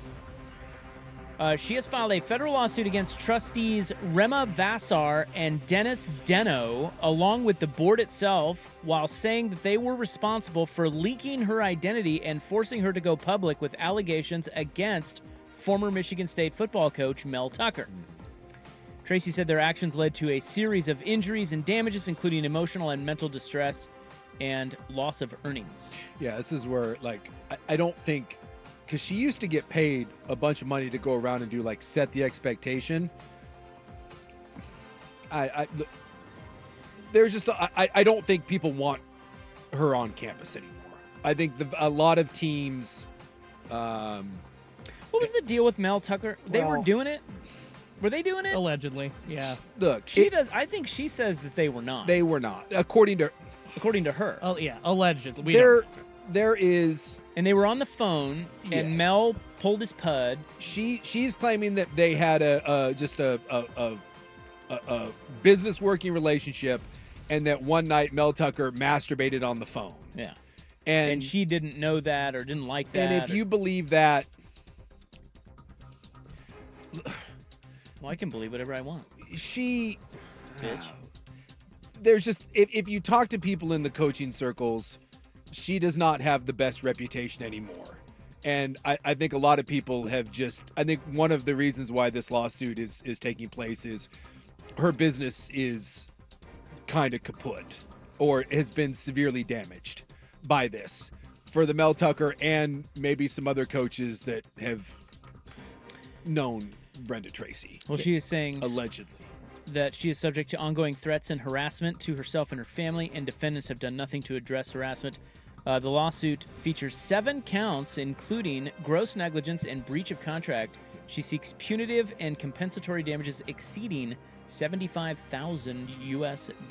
Yes. Again, it's such a weird spot because what happened to Brenda Tracy was terrible at Oregon State. And she was very brave and came forward and did a lot of good in this world. And the whole set the expectation thing and trying to get people to talk about it, I think that's an awesome thing. A lot of people that I know and that I've talked to, her conduct while on the campus and with some coaches and stuff involving Mel Tucker and all of that, that is not in line with the mission there and got really ugly and really messy. And a lot of people think that Brenda Tracy has brought this upon herself, this part of it. But it's hard because if you speak out against her or bring any of this up, people do the, well, she's a rape survivor and how dare you. So it's a very, it's a tricky. It does seem messy. It's very messy. But That's if a you good word believe that this was as simple as Mel Tucker sexually harassed Brenda Tracy, that, are you kidding me? I don't believe that for one single And then second. Mel, what's the deal with Mel? He got fired. Oh, Yeah. I know, but he's suing. He's isn't suing he? because dude, they fired Mel Tucker because they gave him a $70+ million contract and he wasn't very good. Had Mel Tucker been winning games, Michigan State wouldn't have fired him. This was a case, in my opinion, Who's of he suing though? He's suing Michigan State for wrongful termination. Oh, okay. Because he wants his money. According to Mel Tucker, he had an ongoing sexual relationship, at least on the phone, with Brenda Tracy. And remember, she did all my text messages got erased. I don't know what happened to them. And Mel Tucker, That's I right. don't know what happened to my message. And they were texting each other at like 11 and 12 o'clock at night. And these things went on. And there were all these phone calls in the middle of the night. And he was married. And we're expected to believe that they were just talking about setting the expect. Come on. Well, and I think Mel Tucker also, in his response, accused her of not only whatever she's being alleged with him, but being in that same kind of relationship with a basketball coach at another university. Yes, as well. that's why I said there's enough. If you talk to people in the coaching circles, there are people that say that as she went around these campuses to speak to people, that not often, there were times when coaches would have entanglements with her. And I think it got to a point where their business-wise, where I said, I don't think she does a lot of this anymore. I know for a fact that several universities just were like, we're not doing this. Like, no, we're not touching this. Entanglements is a great word. Entanglements is a great word. Because it's all he said, she said, and devil's in the details. No, I just mean it's a great word. Like, I'm not even... Yeah, just... That's a good word. I'm going to use that word more. By the way, it is super messy in a sense, too, that Mel Tucker, his wife, just filed for divorce last year. Yep. And she is claiming that he was misappropriating funds from their accounts to pay for all of his legal fees for all this bull crap. Yeah. Dude, it's wild out there. It's this a bad story. It's a really, really bad This could be a 30 for 30 at some point down the road, don't you guys think? Yes. Hey, if you're rich, don't cheat on your cigo. How about that? Oh, all right. Words to the wise from Schultze over there. Just looks like he put himself in this position. Nice job, Mel. Does go to, if you believe her, then Mel Tucker is a absolute slimeball. If you believe something along the middle or the other side, Mel, if you hire someone to come to your campus to teach your team about sexual misconduct and appropriateness and all of that, maybe don't have sex with the girl or phone sex with the girl that's on campus teaching you that. That's probably not in the best practices. There we go. We got there. That's in the news right there for June 13, 2025, brought to you by the Advocates, injury attorneys at advocateslaw.com. All right, we've got Joey Harrington next hour. How to not ingratiate yourself. This would be the Bengals edition, and we'll get you caught up on the Beavs. Coming up next on The Fan.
sports station. Now, from the George McCoy at Warren Allen Sports Desk, a Sports Center update on 1080 The Fan.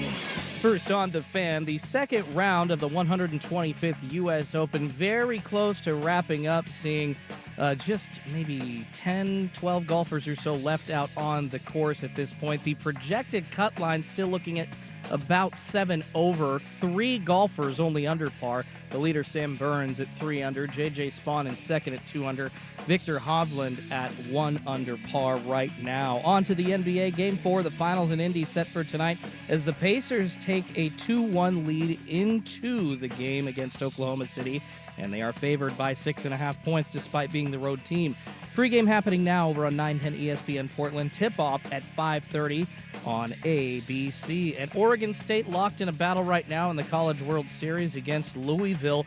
Bottom 4, a runner on third, 1 out. They already lead 1-0. More sports scores and stories in 30 minutes. I'm Schulte from the George McCoy at Warren Allen Sports Desk. Curtain missing work, insurance companies acting like jerks. Don't call your mom. Call George McCoy at warrenallen.com. The Fan is live on YouTube and Twitch. And now, Window Nation brings you on-demand videos. Watch Window Nation's window into 1080 The Fan. It's 5 o'clock-ish. Hey, anybody tap the keg yet? I'll pump. This is U.S. Open Week with Isaac and Sue. Brought to you by Langdon Farms Golf Club, the best course in the Northwest for year-round golf. Book your tee time at langdonfarms.com. You're not doing anything later. Why don't you join us at 9 o'clock on the 9th green? What happens there? That's a secret of the pros. All right, cool. Thanks, man. Primetime with Isaac and Sue on 1080 Dress nice, huh? Oh, all right. The Fan. All right, welcome back. Hope you're having a nice little Friday. It's just Sports Bros. Yeah. Yeah, 2-0 Beavs, by the way. Rop and Souk, I'm Rop. That's Big Souk right over there. Oh, dude. Look at him. Yeah, the Beavs just put 2 across in the bottom of the 4th. They were up 2-0 on stupid Louisville. And Suck it, Louisville. yeah, Although this I like Louisville's look. yeah. Kind of that cream and The Beavers have a better look than that, though. I'm just saying, it's a sharp look. The Beavers jerseys are clean. Yes, Yeah. the Beaver baseball team does it right, and the football team needs to take a page out of it. And I would also like to point out again, they got rid of the stupid nutrient beaver. They didn't the beaver shark. Why do they keep changing the beaver? Well, exactly. Because officially it's still the new angry beaver, but OSU baseball does the Benny the Beaver, which is a phenomenal logo. It's the best beaver. Well, what was it is the best beaver. Why was The that? beaver of record. Yes. Why did they change it? Well, because that was whenever they changed that, 15 years ago. Remember, that was when everything had to be new and edgy. Yeah, same thing that the Jaguars did. They just made it a little edgier. Yeah, you couldn't everything had to be aggressive. That was when oh, it's a new beaver for a new age. Bolder lines. And it's forward facing and it's aggressive snout. And you're like, oh my God. It was the worst rebrand. Beavers aren't tough. Well, no. You know what I'm saying? They're like Well, ducks. Well, the Ducks tried to do that. Remember when they got rid of the duck and they went with the mandrake? They went with the new buff duck. I was there for that unveiling. Everyone went through a weird period where we had to get extreme and we had to get aggressive and manly for a new age. And then someone woke up and was like, oh my God, that's the dumbest thing. Just bring back the duck. We love the duck. Benny the Beaver is a great beaver. He's kind of goofy looking. No one wants the beaver shark. But he is the better of the 2 beavers. Yes, he's the best beaver. So the Beavs, they have 2 on in the bottom of the 4th. They're already up 2-0. So things looking all right for them. The Pacers play tonight. Here in about 20 minutes, they tip off against the Thunder. Our Oilers won last night. Mm-hmm. I ask you to power rank Oilers, Beavers, Pacers, because I think that those are your rooting interests. Yes. I ask you to power rank those in order of the level of want to win a championship. This is tough because I love my Beavs. It's not going to be the Pacers. It's going to be between the Oilers and the Beavers. Right? I can honestly tell you that my level of interest, and this is bad because it's a good series and 2 teams that should be easy to root for. I could give 2 flying beavers. Oh, you're not even rooting for the Pacers? I don't. You don't really care? I don't care. Oh. I would say that if Indiana won, I think this would be my reaction. Oh, all right, cool. Yeah. And then if Oklahoma City won, I'd be like this. All right. That's as excited as I would get. The Oilers and the Beavs, I'm all in. I'm all aboard. And I want to say the Beavs. Local, and they've just been screwed over. The people of Corvallis, the good Beaver folk. Yeah, they need this. They need this. They want this. They want this. They deserve this. Yes. But so does Canada. That being said, if I had the monkey paw wish and I was down to one nub, one finger, I gotta give it to Canada. I gotta give it to Edmonton. Okay. One, the people of Canada, for no reason, we've decided to pick a fight with them for no damn reason whatsoever. They're fine people up there. They're fine people. I love my brothers and sisters to the north. It's their sport. No one has won a cup up there since 1993. And they're playing against the cheapest, just like dirtiest, annoying team that's in South Florida that no one cares. No one cared that they won it last year. No one will care if they win it again. So for the sake of the sport and the good people, by a beaver snout, just a nudge, a tooth. I need these people are crazy. There's something wrong with them. I'm all Beavs, man. Yeah. I'm all in. Yeah. I think they need it. They deserve it. Yes. So I think it would be amazing. Yeah. Because when you look at the whole college landscape and how it's changed, and by the way, it's still evolving, it's still changing. The House settlement went down last week. I'm sure you guys talked about it on Monday when I was out sick. There's already been multiple lawsuits. Like, no one still knows how this is going to finish up. But the one thing for certain we know, there are only 2 real schools that got jabbed in that whole thing. 2. And they're both up here. Washington State and Oregon State are the leftover just sludge. Yeah, they of got this. hosed. They got absolutely hosed. I would argue Cal and Stanford didn't get a very good deal. Yeah, but at least they ended up in the ACC. Yeah, but they don't make anything. I mean, yes, it's better than Oregon State, Washington State, but that's a bad. Well, that's why I said bad operation. There's plenty of people that got a raw end of the stick. Nobody liked the Beavs and the Cougs. No one liked the Beavs and the Cougs, Yeah. and the Cougs just don't have anything going for them. But the Beavs still have one thing, and that's this.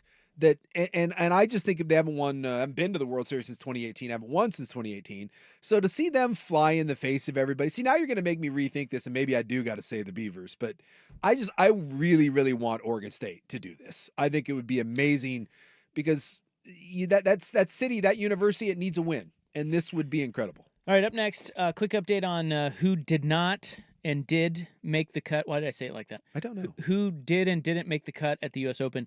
And how to not ingratiate yourself. Cincinnati Bengals edition. Weird story there with their rookie. Coming up next on The Fan.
This is a U.S. Open Week edition of Primetime with Isaac and Sue. Brought to you by Langdon Farms Golf Club. On 1080 The Fan. Like the flick of Okay. a switch.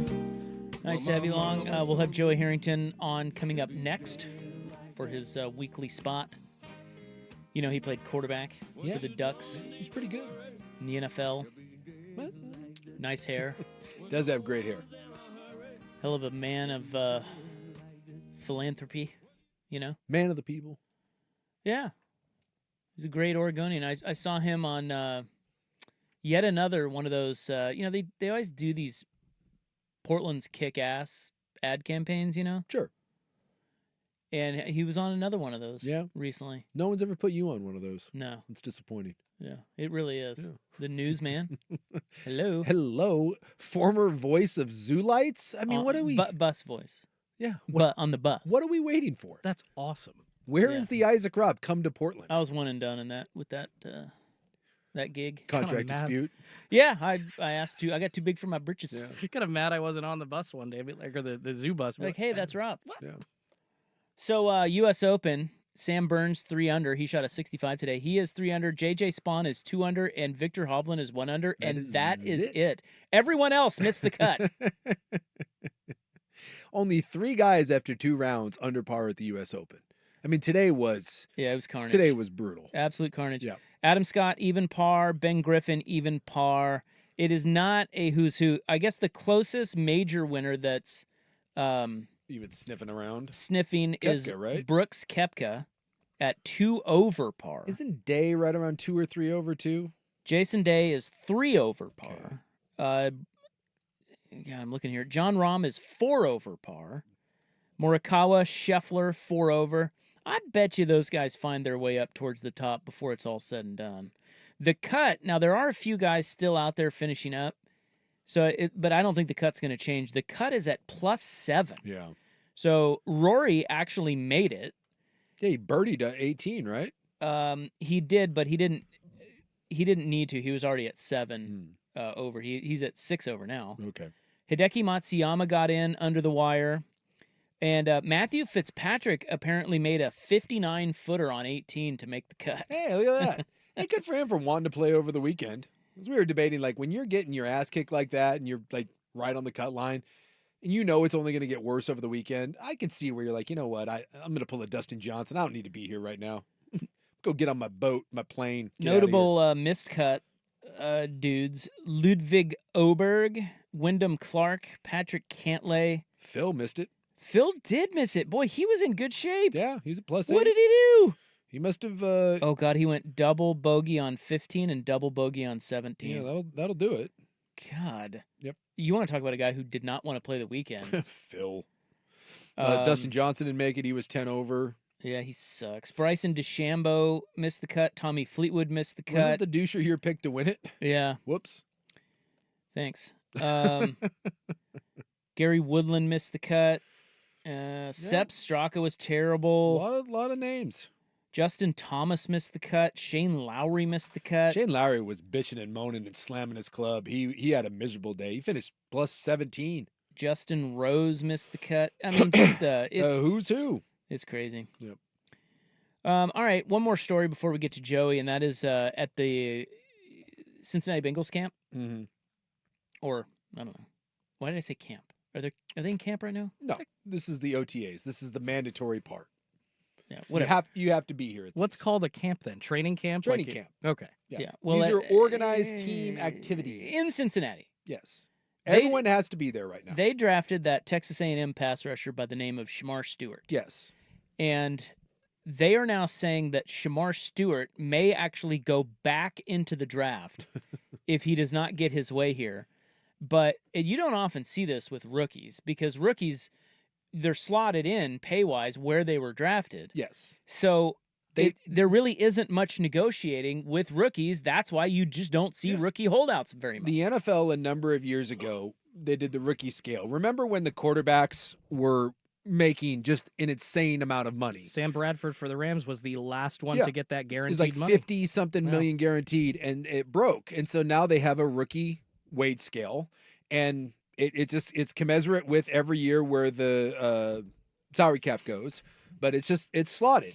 So 1 makes this, 2 makes this, 3 on and so forth. And the whole reason they did that is that, like you said, you really don't even need an agent to sign your first rookie contract. So he's going to get 4 years, $19 million. And he's the only one, by the way, in the first round that is not in camp. And that's fully guaranteed. But the Yes. reason he's not in camp is he says that the team pulled a fast one on him, and they tried to change some language in there that says that they don't have to pay him if he gets in trouble. Yeah.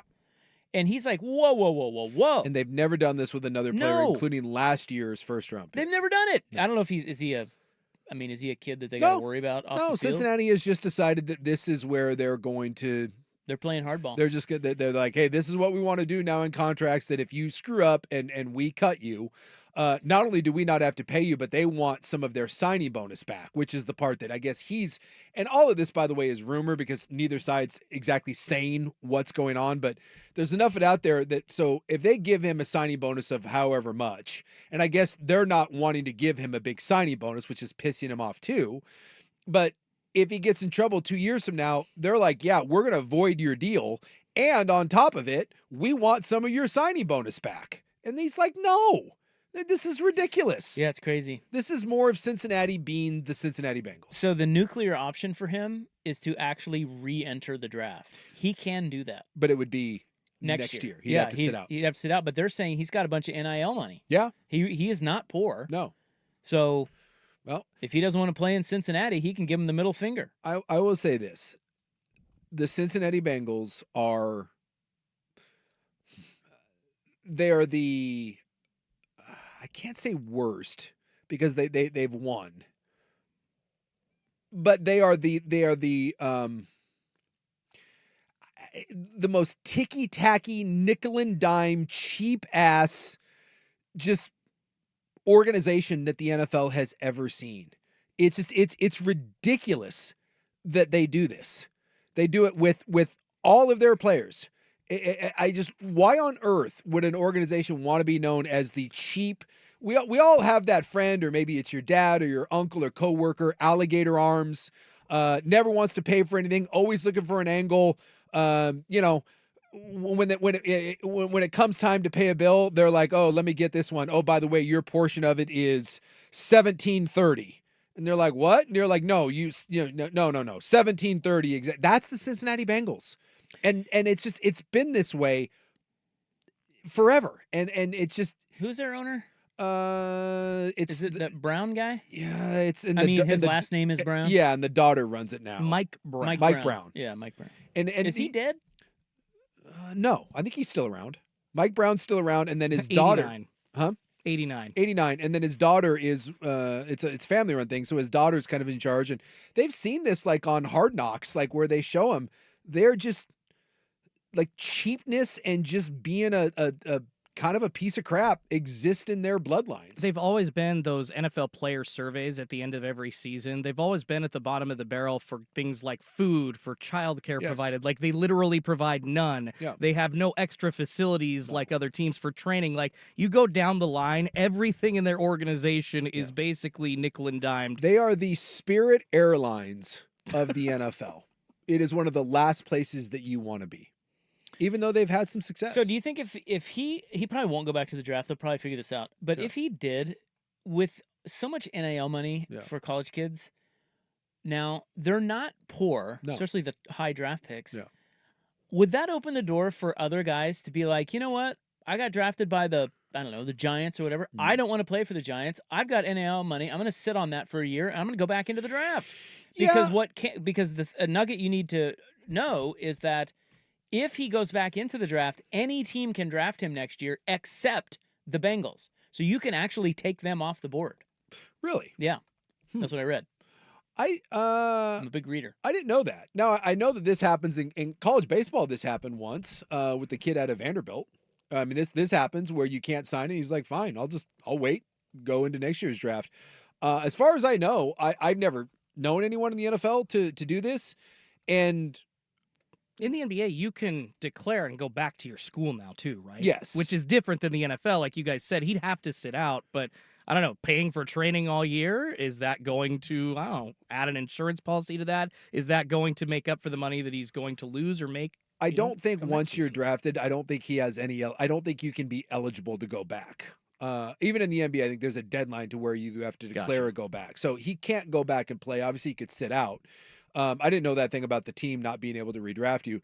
The only problem with that is, and how old is Stewart? Because if you're a guy that's young, but just the longer you delay your entry is you're taking a year out of your prime and a year until you really get paid. Because as a rookie, you mentioned he's going to sign a $19 million deal when he signs it.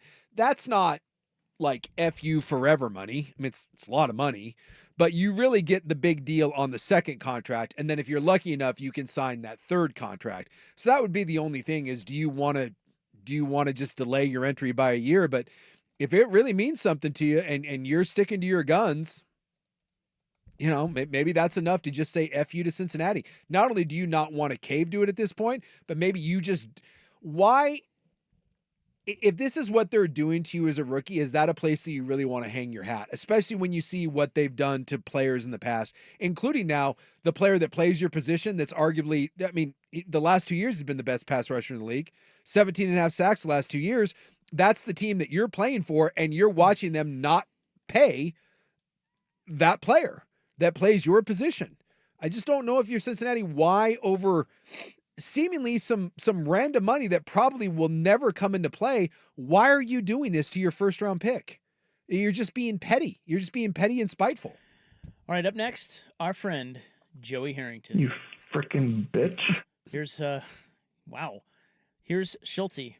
This is a U.S. Open Week edition of Primetime with Isaac and Sue. Brought to you by Langdon Farms Golf Club.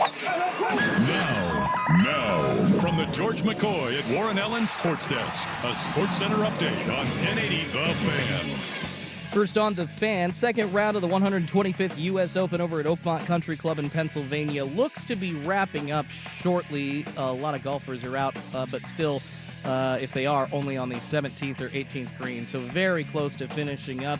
Projected cut has been made official. Looks like it is going to be 7, and there's only 3 golfers under par right now. Sam Burns at the top of the leaderboard, 3 under. J.J. Spawn had been at the top of the leaderboard coming into today. He is in second place at 2 under. Victor Hovland in third at 1 under par. On to Oregon State in the College World Series. They're taking on Louisville right now over in Omaha. It was going pretty good for them. Still going about the same. 2-0 going into the top of the 6th. Oregon State leads Louisville. You can watch that one on ESPN if you'd like right now. Game 4 of the NBA Finals in Indy. That's happening in just a few minutes. The Thunder down to the Pacers 2-1, though OKC still favored by 6.5. Tip-off in just a few minutes on ABC. More sports scores and stories in 30 minutes. I'm Schulte from the George McCoy at Warren Allen Sports Desk. Curtain missing work. Insurance companies acting like jerks. Don't call your mom. Call George McCoy at warrenallen.com. It's back. The 11th annual Fan Golf Classic at Langdon Farms Golf Club happens Tuesday, June 24th. Presented by your local Toyota dealers. Reserve your foursome now at 1080thefan.com. It's time for Who's Leading the Charge. A look under the hood at the coaches, players, and teams getting it done. Brought to you by Battery Exchange. Bouchard with it for the Oilers. Now Ekholm. Clock closing. Cross-ice pass. Draisaitl towards the net. Score! Leon Draisaitl in overtime. The Edmonton Oilers tie the series. Well, we were going to bury the Oilers It was after done. the first period last night. No team in NHL history has come back from a 3-0 deficit in the first period. Wow. And they did. They did. How many overtime games have we gotten so far? In the series now, this is the third one. one. And Draisaitl has 4 overtime goals in the playoffs, game winning, obviously, and no one's ever done that before. That's crazy. Yeah. Who's Leading the Charge? Brought to you by Battery Exchange. Reliable, affordable batteries for cars, boats, RVs, golf carts, and more. Online at batteryexchange.com. Powered by Continental Battery Systems. Mention code BXT10 for 10% off. Are you curious?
Story time with Joey on 1080 The Fan.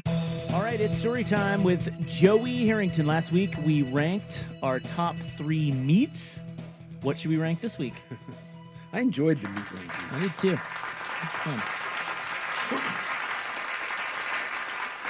Fun. On the Fan. Can you hear us? I can hear you. I'm just waiting for, any sort of prompt, Well, waiting for me to carry the show again. Well, I asked you what we should rank this week, You're and the you went quarterback, for God's sake. You laid out on us. It wasn't direct. I didn't know it was directed towards me. Well, you're the guest. Like a, We're off to a great start. Oh, my God. Man, is it going to be that kind of day? It might be. It might be. It's a Friday. Traffic sucks. The weather's a little gloomy. Yeah. How's your mood today? My mood. Admittedly, I'm a little on edge. We're getting ready for the Bandon tournament next week, and I'm not going to be here next week. Okay. That's okay. You have the Battle at Bandon? Yeah, the Battle at Bandon. Yeah. Who's that's next week. who's the teammate? Like, what's the lineups? We've switched to the Big Ten this year. Oh yeah. Oh, I completely forgot about that. Yeah, it's no longer the Pac-12 greats. And your tentacles reach so far that you're able to secure 2 high-level ex-athletes from each Big Ten university as well? It took a little more work this year, not going to lie. I bet. Who's coming? Let's see. Who headlines? I'm guessing. Well, see, here's the problem. Okay, so we had to book. We booked the tournament out like 3 years in advance, right? Yeah. And 3 years ago, I didn't exactly know that, 1, the Pac-12 wouldn't exist, 2, we're going to be in the Big Ten, and So you've been throwing some curveballs. Yeah, I had spots for 12 teams, because we used to run the tournament with the Pac-12.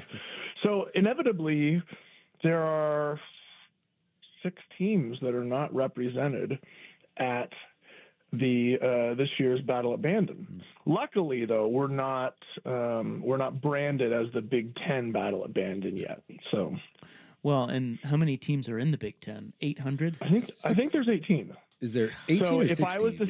If I was to say I'm leaving 6 teams out, what 6 teams would you leave out of a Big Ten tournament?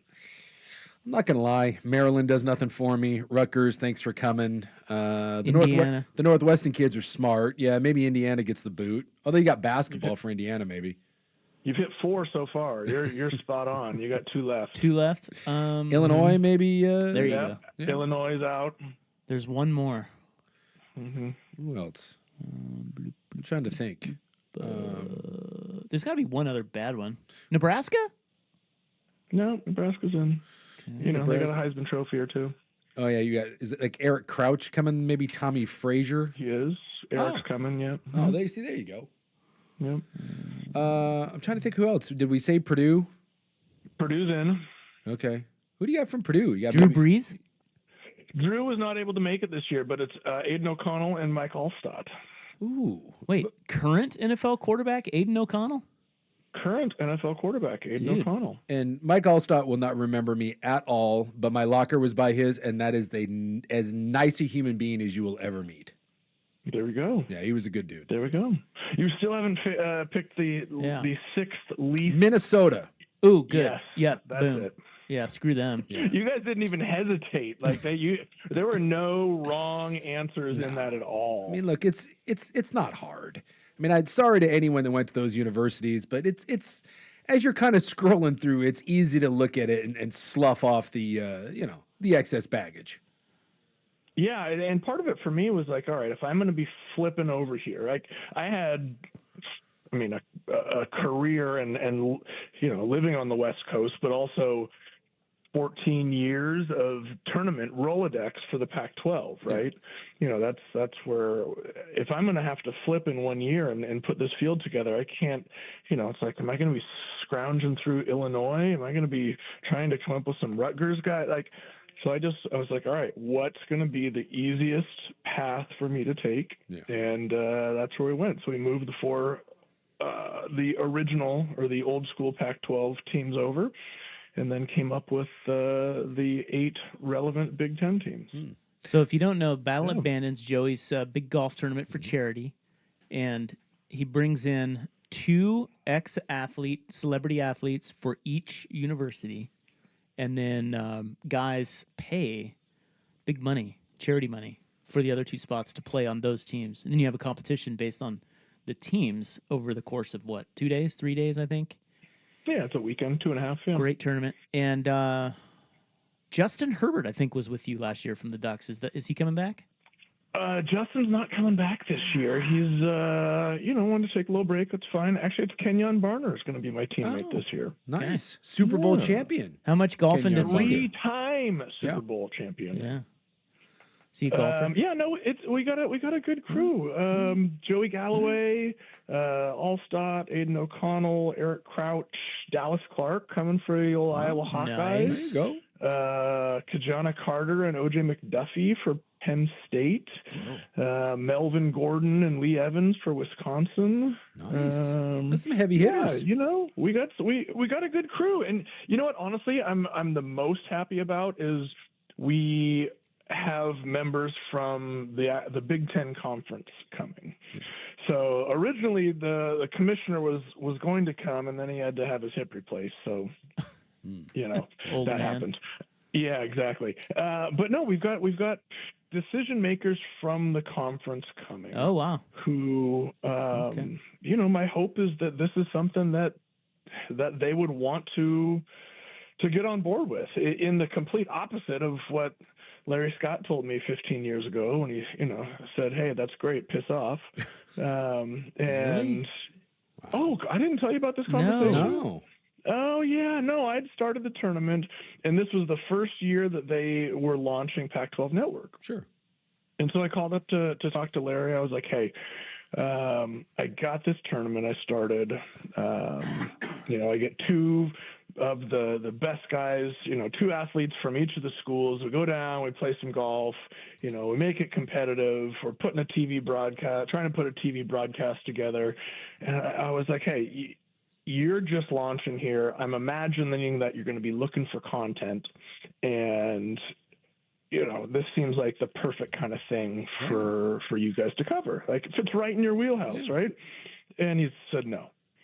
I was like, no, what? He's like, no, just no. That's not. I was like, what do you mean? Like, okay, hold on. Like, let's figure this thing out. Like, hey, I'm not asking for like a primetime spot on Saturday in the fall. I was like, you could put me on at like 2 a.m. on a Tuesday. Like, all I'm looking for is just like, hey, like, let's get some eyeballs on this thing. And you're just looking for, slots to fill up in this giant TV, megaverse that you're putting together. He's like, yeah, no, we're only going to cover live sports. He's like, you're covering live sports at like midnight on a Wednesday? Like, that doesn't make any sense. So I was like, all right, cool. Yeah. You do you. Hey, by the way, like, if we did put this together, would we believe, considering, we're talking about like, Barkley and Reggie Bush and Jonathan Ogden and Sean Elliott, like, can we use the Pac-12 logo? Can I call it the Pac-12 Battle at Bandon? He's like, no, you got to pay me for that. Oh my gosh. Sweet. So, and things worked out pretty well for Larry Scott. So, yeah. Jab. You just want to, sometimes you look at it and look, I know in the grand scheme of things, that's a small piece of the puzzle, but it's when you see someone that can't get little details right, and then you shouldn't be shocked when big things crumble.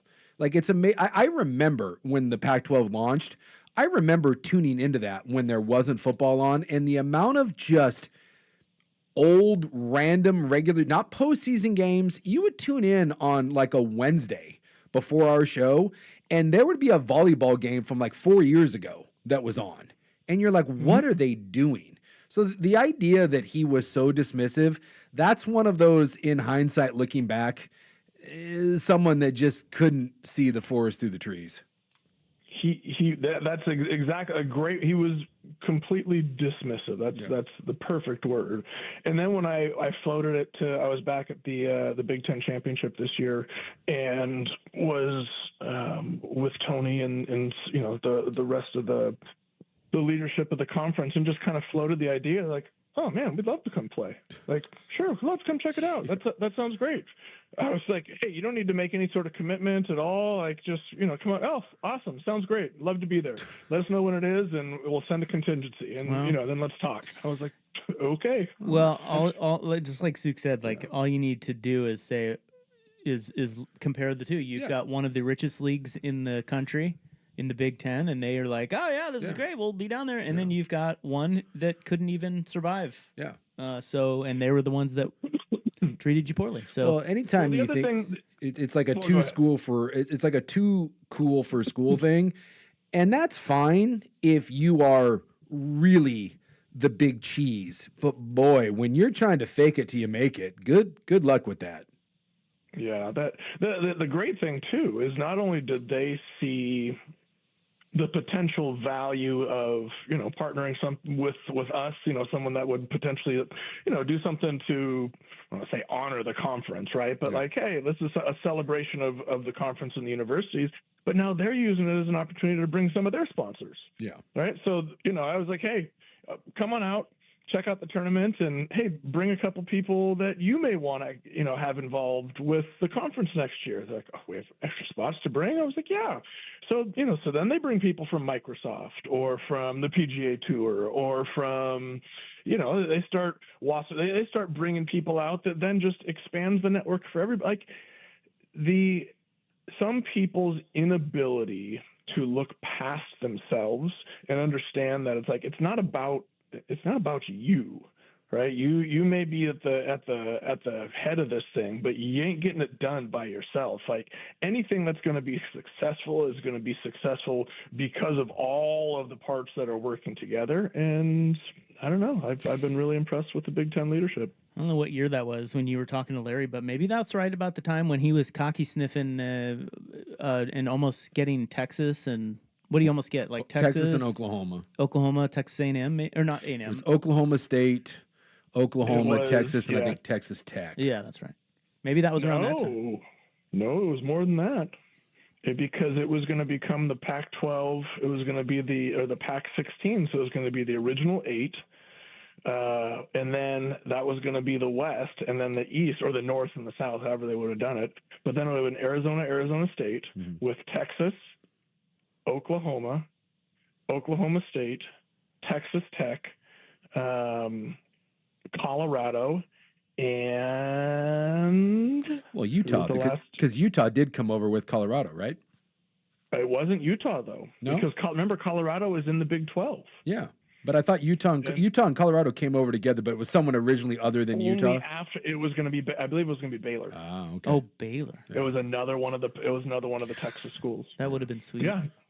So this was the first year. This would have been. What was the first year of the network? 2012? Something like that. Oh, so it was right around that time. Yeah. Interesting. Well, there were so many missteps. I mean, you can sit there and you can blame the death of the Pac-12. You can blame it on a million different people. But the truth of the matter is, anytime something like that happens, it's never one thing. It's any failure of a corporation, a brand, whatever, it's always death by 1,000 paper cuts. There may be one cornerstone that eventually gets kicked out, but it's just, it's misstep after misstep after misstep, and then eventually they pile up, and then the thing tumbles. And I think what are you talking about? This is death by one person. This is death by Larry Scott.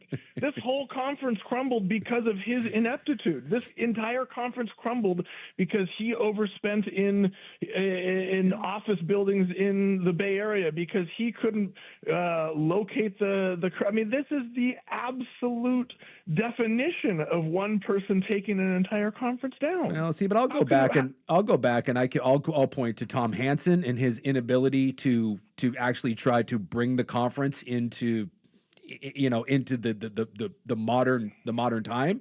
I'll go with the people that hired Larry Scott and trusted him blindly.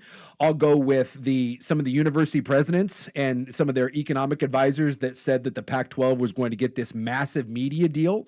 I certainly can lay it at the feet of USC and some of the crap that they did. But hold on. But all of those decisions, secondary decisions, whether it's ASU's financial advisors saying they're going to get a massive of deal, don't sign on to this, or it's USC sniffing elsewhere. Those things all happen because of the ineptitude of Larry Scott in the first place, right? Those happened because of the ineptitude of that one man. Like that's I'm not saying that other things didn't happen, but those things would not have happened had it not been for the absolute ineptitude of one Larry Scott. Yeah, I'll give you. I mean, look, if you're putting percentage, Larry Scott shoulders a huge brunt of it. I'll go back to USC though. Remember, I'm not going any less than 96. Whoa, 96. What about Kliavkov? Couldn't he have kept this thing together? Nah, I think by the time he got in there, I think he was a dead man walking. Dead man walking. Oh, Jinx. You owe me a Coke. But I remember USC voted. I'm trying to. They were talking about expansion to try to kill the Big 12. Right, the Big 12 was on the precipice of crumbling, and the Pac-12 was going to gobble it up, kill the Big 12, and they would have at worst been the ACC. Even if those other schools had left, they would have been the ACC. They still would have been a Power Four. And those dip-esses down at USC raised a huge stink and said, no, we're not taking those schools. We're not dealing with the non-academic type. We're not dealing with religious schools. We're not taking Baylor. We're not taking BYU. We're not doing this. Raised a big stink, blocked that from happening. And then it kept the Big 12 alive. And then those same sons of guns, after blocking the expansion that would have saved the Pac-12, they were the one that pulled the chute less than a year later. And I don't blame them for going to the Big 10. But how can, to me, if I'm placing the blame outside of Larry Scott, I do think what USC did was really dirty in the, hey, we're going to vote and make sure that we can't really establish ourselves going into the future, and then we're going to pull the rug out from you a year later and not tell anyone and leave. I just think there's enough of those things where, again, blame to be spread around. But yes, ultimately, when you're in charge of it and you can't convince everyone to work together, Larry Scott certainly bears the brunt of it. But I'll throw a lot of the blame around. And I just think that USC, the block, and then the rug pull don't get enough attention. Well, if USC sees what's going on and doesn't believe that they want to be around anymore because of the leadership of said commissioner, then let's back the train up and see where this thing started. Yeah, it's a valid 96. point. I can dish out 1% blame to 4 other entities. Let's call it George gets 1%, SC gets 1%, ESPN gets 1%, and there's one other 1% to give around. We're at 99 now. Maybe the presidents. Yeah, the presidents. And then the presidents get 1%. Okay. There we go. There's the 1% that you give, and and Larry Scott gets 96. Yeah. All right, I got a USC follow-up for J. Joseph Harrington when we return. Stick around. More with Joey next on The Fan. It's time for a Ducks Report, the inside story on Oregon athletics. Brought to you by Mods PDX. The future of building is here. No audio for you guys today, but we do have a new recruit for Oregon, 4-star wide receiver Messiah Hampton from the state of New York. He's in the top 50 for the 2026 class, has officially committed to Oregon. Yippity-doo-dah. How many other teams will he commit to before he actually commits? That's a good question. He was looking at Miami, Ohio State, Michigan, Georgia, and Penn State as well, so yeah, back and forth between those. All the big boys. Ugh. Yeah, he'll commit and decommit and then decommit again. Mods PDX, the future of building, is here. It's back. Your local Toyota dealers present the 11th annual Fan Golf Classic at Langdon Farms Golf Club on Tuesday, June 24th. Brought to you by Henderson and Daughter Windows and Doors and Philbrook Law, Accident and Injury Lawyers. The afternoon round is sold out, and the morning round is filling up fast. Visit your local Toyota dealer today. Toyota, let's go places. Also brought to you by the Portland Indoor Golf Club, Great Notion Brewing, and Angels Envy Bourbon. Reserve your foursome now at 1080thefan.com.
them screwing over the Pac-12, although you only give them 1% of the blame. Would you like to see USC revived, like be really good again?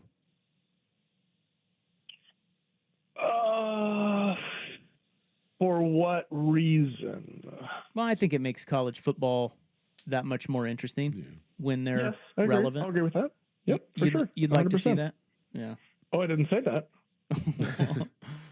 I asked what under what context am I answering this question?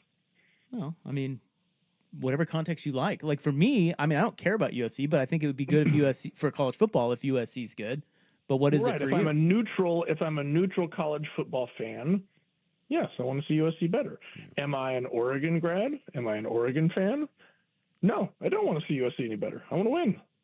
Yeah, I don't care. There's enough of a, we're having a hard time getting past Ohio State, right? Michigan won the national championship a couple years ago. Penn State's sitting there in the, just like right there under the surface. Like I don't want any more of a gauntlet to run through. Nebraska's on their way back up. Like this conversation or that question goes to more of a, or how are we viewing college sports, right? Are we viewing it from the, I won't say naive, but from the Pollyanna rose-colored glasses of everything's better when Notre Dame and USC are at the top of the, and relevant and everybody's got a chance. Like, hey, you know what? We don't live in that world anymore. And if you can't, for decades, you'd been sliding Lendell White envelopes of cash after games, and now in the world where you can hand it to them straight across, you can't hang, then tough. Like I think that college football has moved beyond. We've had this conversation 100 times. Like rivalries, dead, doesn't matter. Who cares, right? Oregon and Oregon State doesn't exist anymore. Washington State doesn't exist anymore. All these rivalries, Nebraska, Colorado doesn't exist. Like all these things that were supposed to be the bedrock of college football have literally been thrown out the window. Amateurism gone. NCAA caring about grades and graduation rates gone. Like college football is business. That's what it is now. And we all have to approach it that way. That to me, that's like asking, do I want pick a pro team. Do I want the Houston Texans to be better? Like, whatever. You got the money, do it, then go do it. I just think college football has changed so much that the romanticism, the what's the word I'm looking for? The pageantry? I don't know. It's just gone. So I have to approach it from the perspective of somebody who wants Oregon to win the national championship. I want Oregon to win. Okay. These are the rules. Like the purity of it. Get out of the way. Yeah.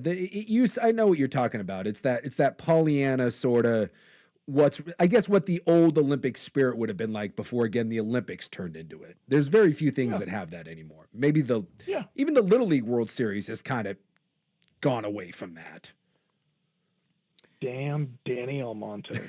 Yeah. But it's that sort of thing, right? Like the spirit of competition, and that's what it's about. And that's so wait, based on what you just said, then would you want to see Oregon State revived? I don't care. I mean, whoever revive, like, that's my point, is like, what are we reviving them for? Well, I just mean, I think you're saying like you're done hating them because they're no longer really a rival. I mean, well, I think we've already talked about that. I don't, I'm not going to admit it. I'll never. Okay. I don't hate Oregon State. Yeah. I don't. I did. And this is probably gonna be the most controversial thing that comes out of this episode. I don't hate Oregon State. I feel bad for them. I feel bad that they got left out. Yeah. They got screwed. They did. I think that the world of college football, or I should say the atmosphere of college football in this state is worse because they got left out. Now, okay, well, that's the world we're in, so deal with it, right? You can sit there and say, I want Oregon State back, or I want USC to be better, but that's not where we live. They're not. I want Oregon to win. Let's move on. Okay. I mean, we had a little bit. Not you specifically, but just like in general. But we had a run of that. Like mine was Utah, and that was the Holy War thing. And when Utah went to the Pac-12, it really wasn't competitive anymore. we went from being the big brother to irrelevant. They just beat our ass, and until BYU got into this new NIL world. That game and didn't play it for a couple years, and then it was moved to the start of the year, and that's that's as hated and as in-state and as you can get. And I'm telling you, those things can die. Like you said, I think that's a really good point in that it's just not compatible. You can't take college football was trying to take an old system and married it with something that was brand new and looks completely different, but keep these elements, and old and new for the most part just aren't really compatible. It's like if you tear a house down to the studs and rebuild it, it's just not the same house. It's just not going to have the same elements. It's really, really hard to do. I couldn't. I think we play Oregon State this year. Yeah, right? Yeah, you do. You do. Yeah, in September. Yeah, I have no idea. That's too bad. I know we play Washington. Yeah, right. That's the end of the year. That's I don't know. It's irrelevant. Yeah, it is. Do you have any hot U.S. Open picks? Who's going to win? Oh no, there's nobody of note on the leaderboard. I think there's only like 4 or 5 guys even below par. You a JJ Spawn guy, are you? Well, I mean, we do have the first. I mean, I'm assuming he's also a John Joseph. So maybe we share the same first and middle name. And Hovland's up there, right? Hovland's in there, yeah. They do anything for you? Sam Burns. Yeah. Adam Scott. It's not a who's who. See. Not yet. It's not. No. Right. It's not. Hey, Joey, have a great weekend, okay? You too. I'm going to play golf this weekend. You know what? That will make it a great weekend. There you go. Good. I didn't know you could play. I thought you were too injured. Yeah. Well, I did cut the top of my thumb off a couple weeks ago, so this is my first round back. Ooh. Okay. What'd you do to your thumb? I didn't tell you that. I cut the top of my thumb off. You did not. What? No, I totally did with a butcher knife. I was cutting bacon. Oh, like are you stitches and? No, there was nothing to stitch. I took like about a half-inch circle straight through my nail and then off the top of my thumb. Oh, wow. Goodness. Yeah, it was about a quarter-inch deep, about a half-inch wide, and it was just a circle that just went. So is it just gone? Do you have like a dent? I did for a minute. I went into urgent care, and then they took this stuff. It was like made of like, hold on, it was Surgifoam, and apparently it was like porcine gelatin. So they took like pig jello and put it on the top of my thumb, and then like wrapped it all up, and then it just like kind of like absorbed back in and like reshaped the top of my thumb. So now I've got like a pig thumb. You're like Wolverine. But I can play golf. So kick ass. All right, now. Where are you playing? There you go. I'm playing at Eastmoreland. Oh, sweet. A man of the people. I love that. Look at that. I love Eastmoreland. Man of the people. Eastmoreland's great. Great track. It is. Back 9, Eastmoreland, sunny afternoon. Yeah. The park in bloom. Man. It's just Doesn't so get much Portland. better than that. That's right. Okay, enjoy it. Have a great weekend. We'll talk to you. We will not talk to you next week. You'll be at Brandon. And we'll catch up with you in a couple weeks. I'll be thinking of you. I think you won't. You won't, but you know. I won't, but it sounded good. Appreciate it. Maybe see you at the Timbers game. Probably not. Okay. Well, we won't see you and won't be thinking about you. Bye-bye. J. Joseph Harrington, courtesy of Mods PDX. The future of buildings here. Club is next. Hi. What's your name? Jason. I'd like to talk about. Oh, I wasn't talking to you. Oh. I was looking at the other guy. You were talking to the people. Well, that's Schulte. Hey. Yeah, I'm Jordan. You know what I need? Hey, Jordan, you need new windows at your house? Yes, Hey, actually. listen, You know, Jason. I need a new door. Well, hey, buy a house full of windows, you get a free one Even better. at Window Nation.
Golf Club. Now, from the George McCoy at Warren Allen Sports Desk, a Sports Center update on 1080 The Fan.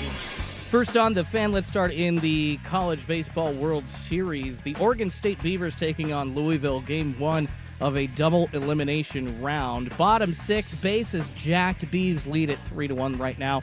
See if they can add to their lead over Louisville. On to the NBA Finals. Game 4 in progress in Indianapolis. The Pacers taking a 2-1 series lead into Game 4. OKC was favored by 6.5 to start, but right now, end of the first quarter, the Pacers lead that one 35-34. Pascal Siakam, 10 points so far for Indiana. Other notable performances, Miles Turner with 6, Obi Toppin and TJ McConnell each have 4 off the bench. And Oregon State in the College World... No, we just did that one, sorry. We've got a lot of live events going on. Let's move now to the PGA Tour, the U.S. Open happening. Looks like it is finally all wrapped up for the second round. Sam Burns in the lead at 3 under. Only 3 total golfers under par. J.J. Spawn at 2 under in second place. Victor Hovland into the weekend at 1 under. Their projected cut now final at 7 over. More sports scores and stories in 30 minutes. I'm Schulte from the George McCoy at Warren Allen Sports Desk. Curtain missing work. Insurance companies acting like jerks. Don't call your mom. Call George McCoy at warrenallen.com. Your favorite fan shows are on YouTube. Mash the subscribe button and like us for live streaming video and 1080 The Fan on demand. This is a U.S. Open Week edition of Primetime with Isaac and Sue. Brought to you by Langdon Farms Golf Club. On 1080 The Fan. The following show may contain adult themes not suitable for children. Shut the hell up. Club 1080 with Isaac and Sue. It does go well with a chicken. I didn't know hanging out with you was making me smarter. Full disclosure, Morty, it's not. Temporary superintelligence is just a side effect of the mega seeds dissolving in your rectal cavity. Oh, man. Yeah, and once those seeds wear off, you're gonna lose most of your motor skills, and you're also gonna lose a significant amount of brain functionality for 72 hours, Morty. Starting right about now. Club 1080 with Isaac and Souk is brought to you by Pub Beer, the official beer of Cheap Fun. My eyes are very important to me. Go ahead and climb out of my ass for a while. Right in the butt.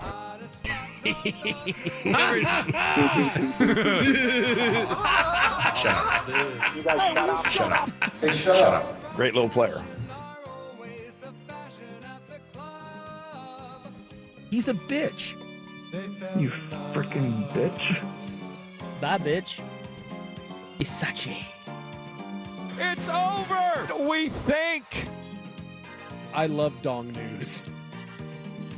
You think Joey's gonna write like a Christmas card to Larry Scott? He didn't like him, did he? No. I mean, I don't know anyone that likes Larry Scott. Maybe his wife.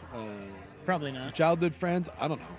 I don't know Larry Scott personally. I think he's kind of a boob, but Joey had a little extra stank. He sure did. On the hatred for Larry Scott. He's going to stab him in the nutsack, as one of our texters said. Yeah, he's going to give him the old Justin Tucker, except they won't be fake.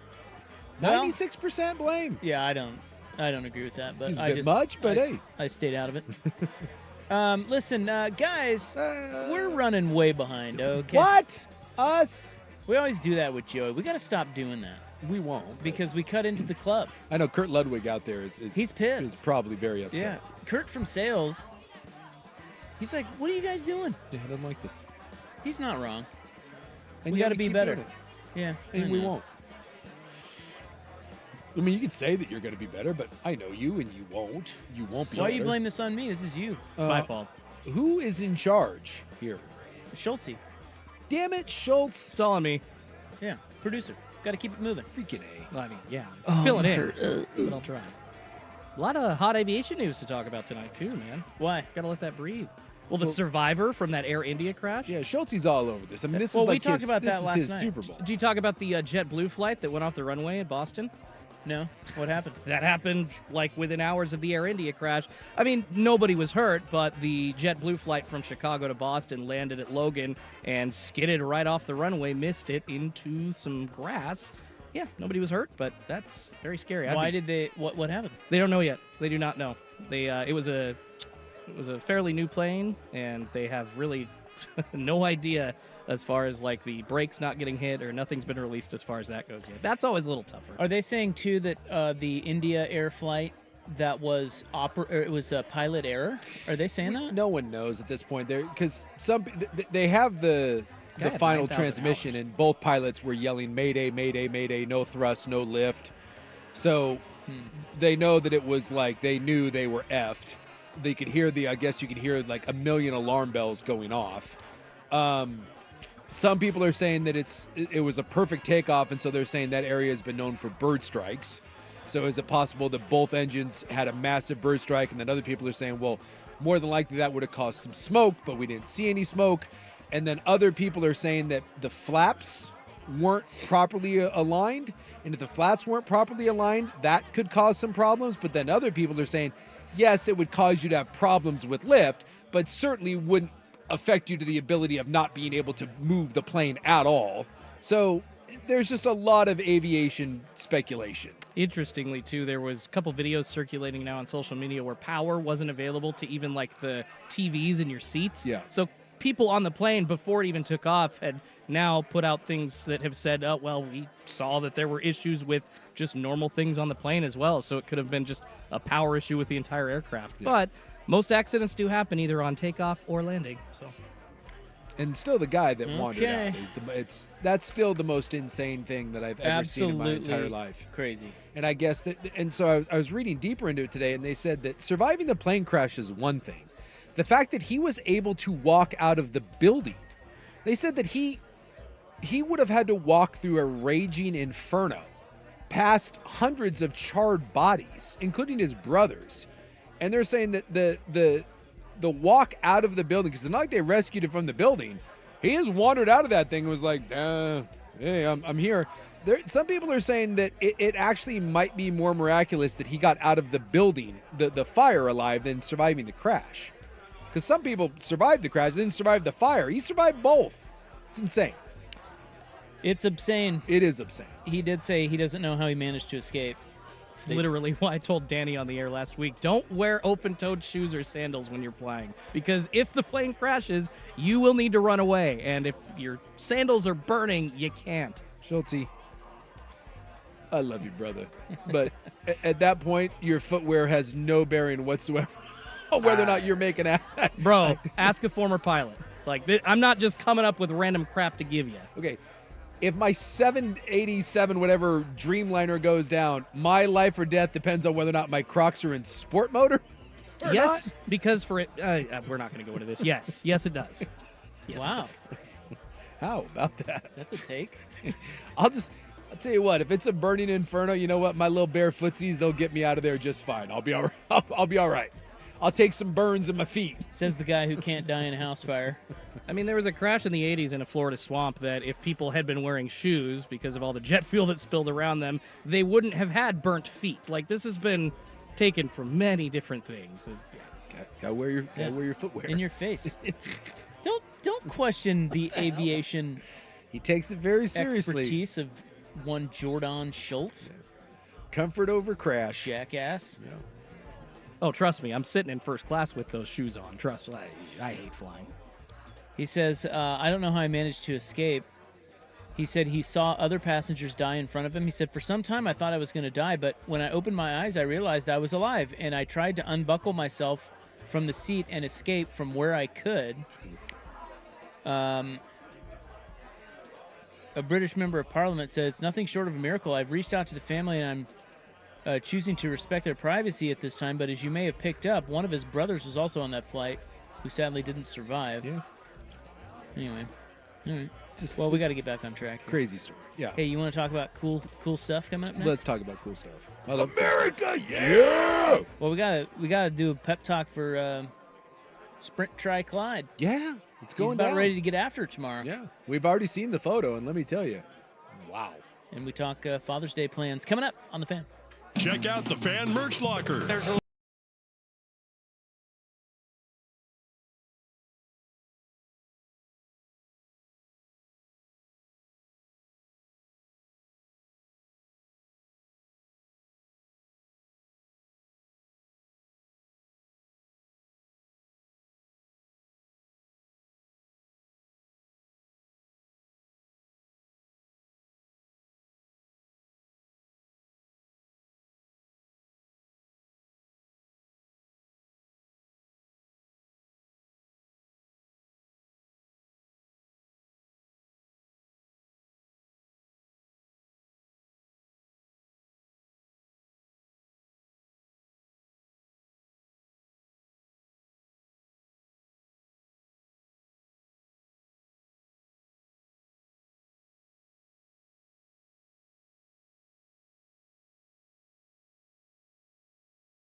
Oh, I thought this was all Clydesdale. No. It's a whole, he's in the Clydesdale division. Oh, okay.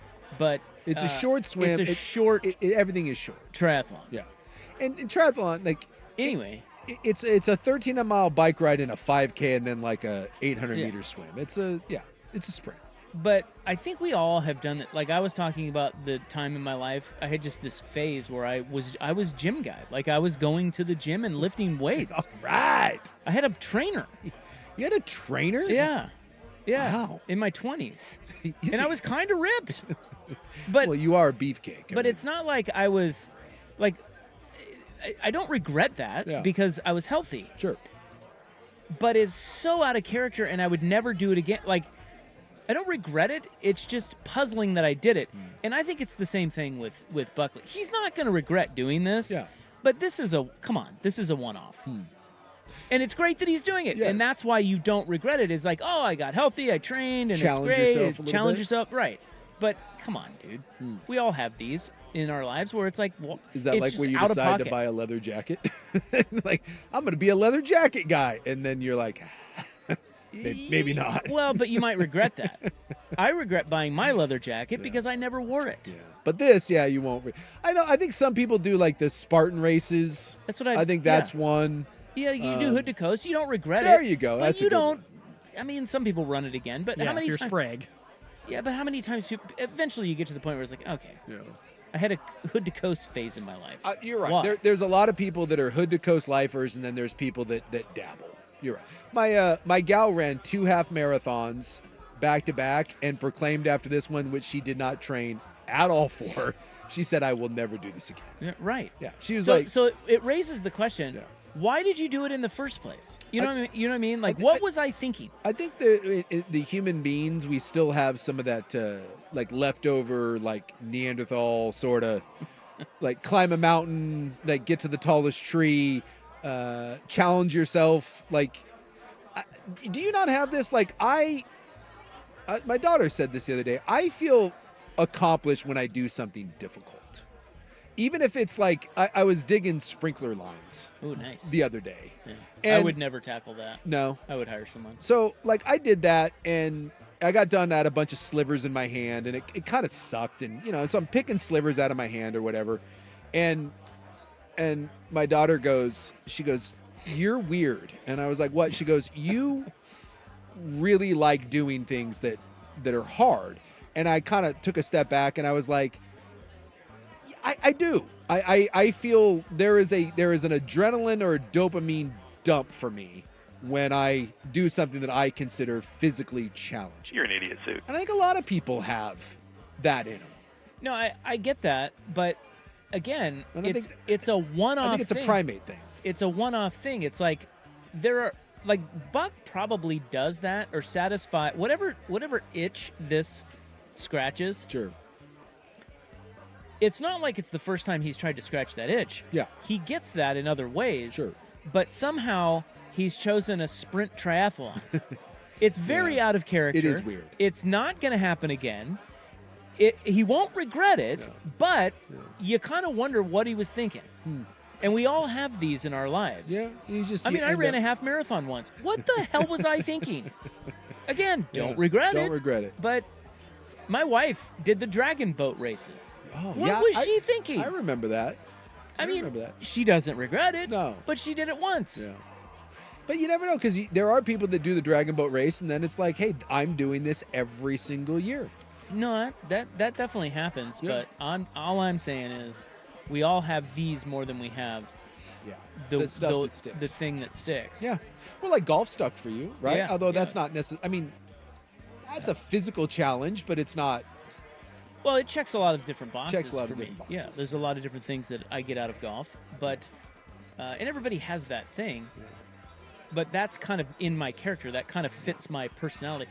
Whereas a half marathon or getting ripped at the gym does not. And yet, I had those phases. Well, someone said, I remember Buckley also tried boxing. Yeah, he did. Yeah. Oh, wow. But he didn't. He tried one session. Foxy no, boxing. He foxy boxed. He boxed where no one else is punching you back. Like he did a. Look, he just wants to try to get himself in shape. Yeah. Okay. Because I offered, like I actually belong to a boxing and like a Muay Thai gym where you do punch each other. And like I asked him, I said, if you really like this, I said, if you want, we can go and we'll put on some headgear and like, we won't, we'll just, you can actually see what it's like to have someone. And he was like, yeah, no. Wow! Like there was like a line, but I see that a lot, whether it's in the combat stuff or like if you even like with jiu-jitsu, we see a lot of people that come through and they're there for like a week because they want to try it, but then you find out that it hurts or you don't like getting punched or you don't like, some like it's different than like, hey, I'm tired running a race. You're like, hey, someone's like choking me or someone punched me in the face. But you do see a lot of people roll through there, kind of what you're talking about, that they do the free week trial.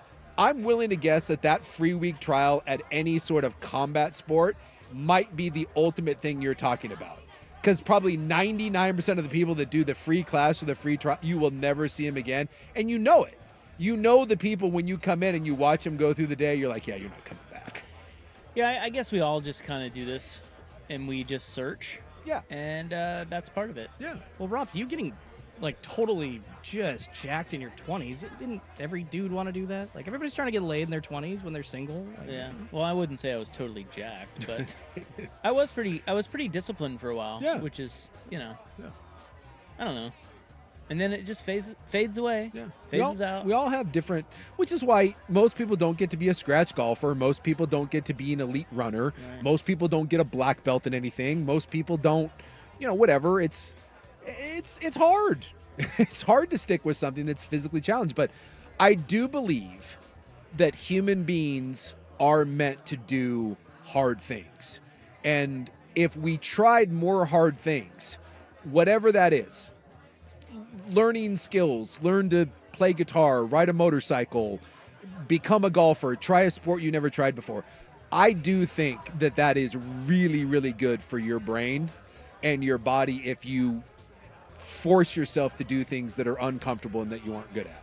Because too often I think we get to well, I don't know how to do that. I've tried it once, I wasn't good at it, and I'm never going to do it again. Yeah. And I think that's... Yeah, you got to power through that. Yeah, I think you do a disservice. Like the first time you picked up a golf club, were you any good?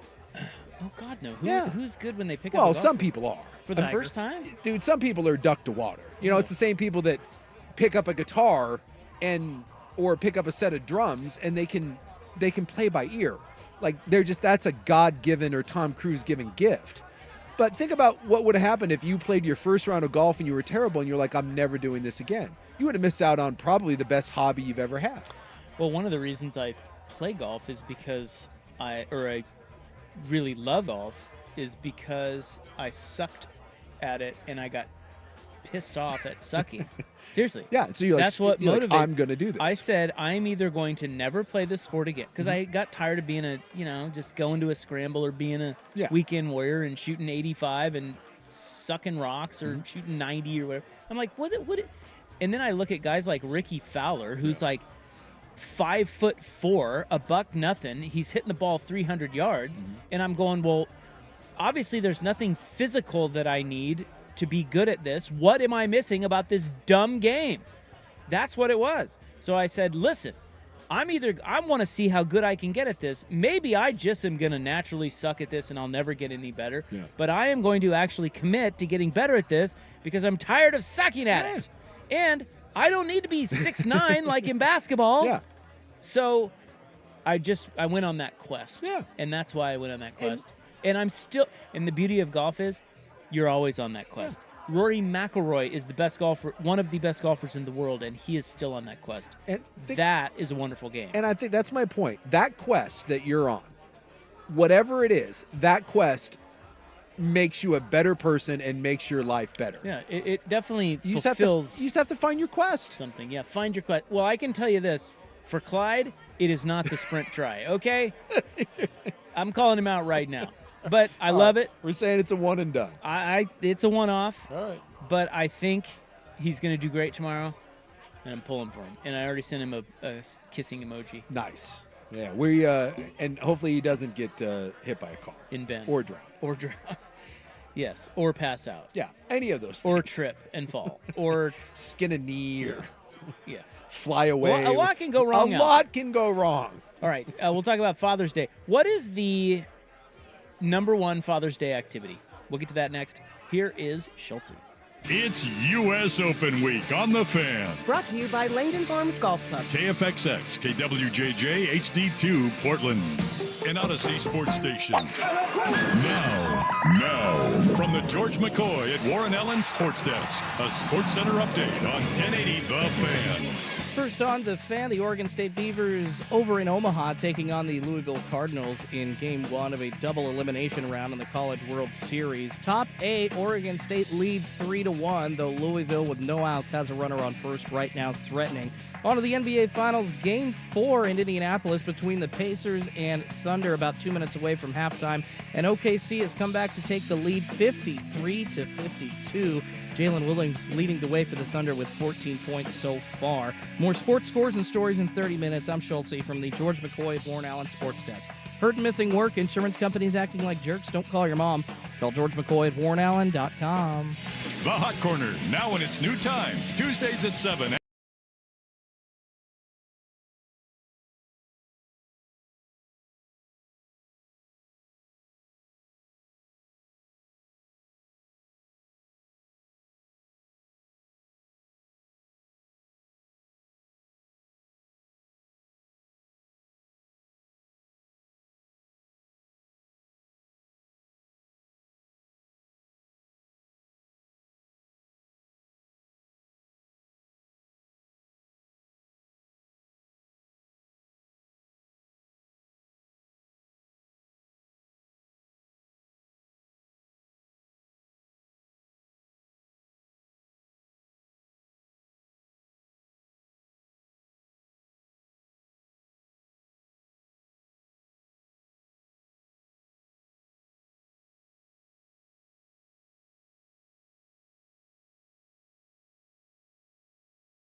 go up and see the Mariners. Usually like a baseball game or something, but we're dog sitting for a friend of ours. So and the dog's like on his he's like dying. Yeah, and we just didn't want to leave all day. We're gonna train up, so we punted, and we're gonna go. We do. I think the last 6 or 7 years we've done baseball on Father's Day. They're eating the dogs. I kind of feel like Father's Day and baseball kind of go hand in hand. Well, I'm guessing a lot of dads go to sporting events on Father's Day. Yeah. I bet what is the number one Father's Day activity, do you think? Because that's probably up there. That's a buffet maybe. I don't know.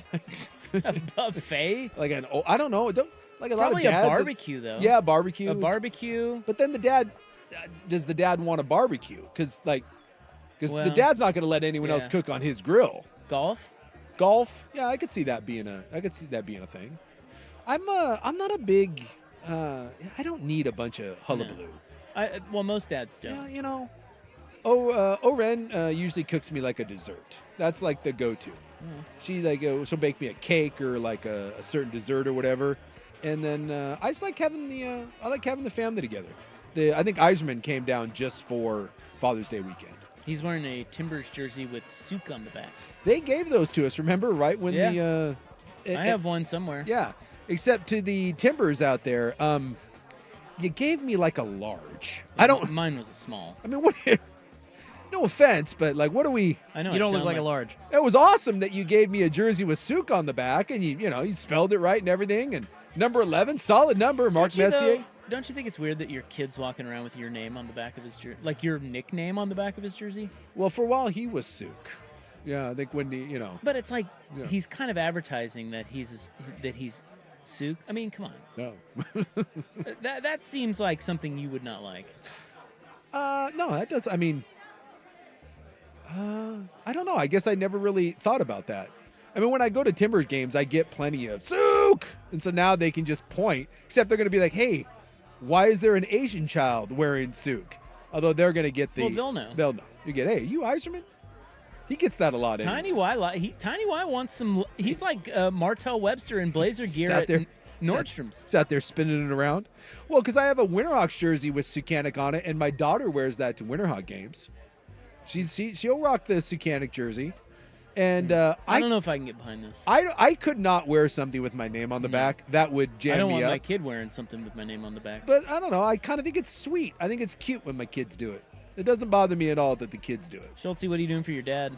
We're going to go with pizza. I still haven't figured out what to get him. I don't know if I want to do like a Beavers gift or something. I usually try to get him something sporty for Father's Day every year. Maybe a headband.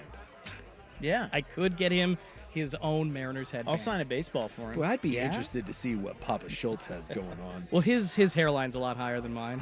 I'm trying to think of where I can't picture you having parents. What? I don't know. Really I just funny, kind of feel but like also insulting. I just feel like Schultz was just there. He always was and always will be.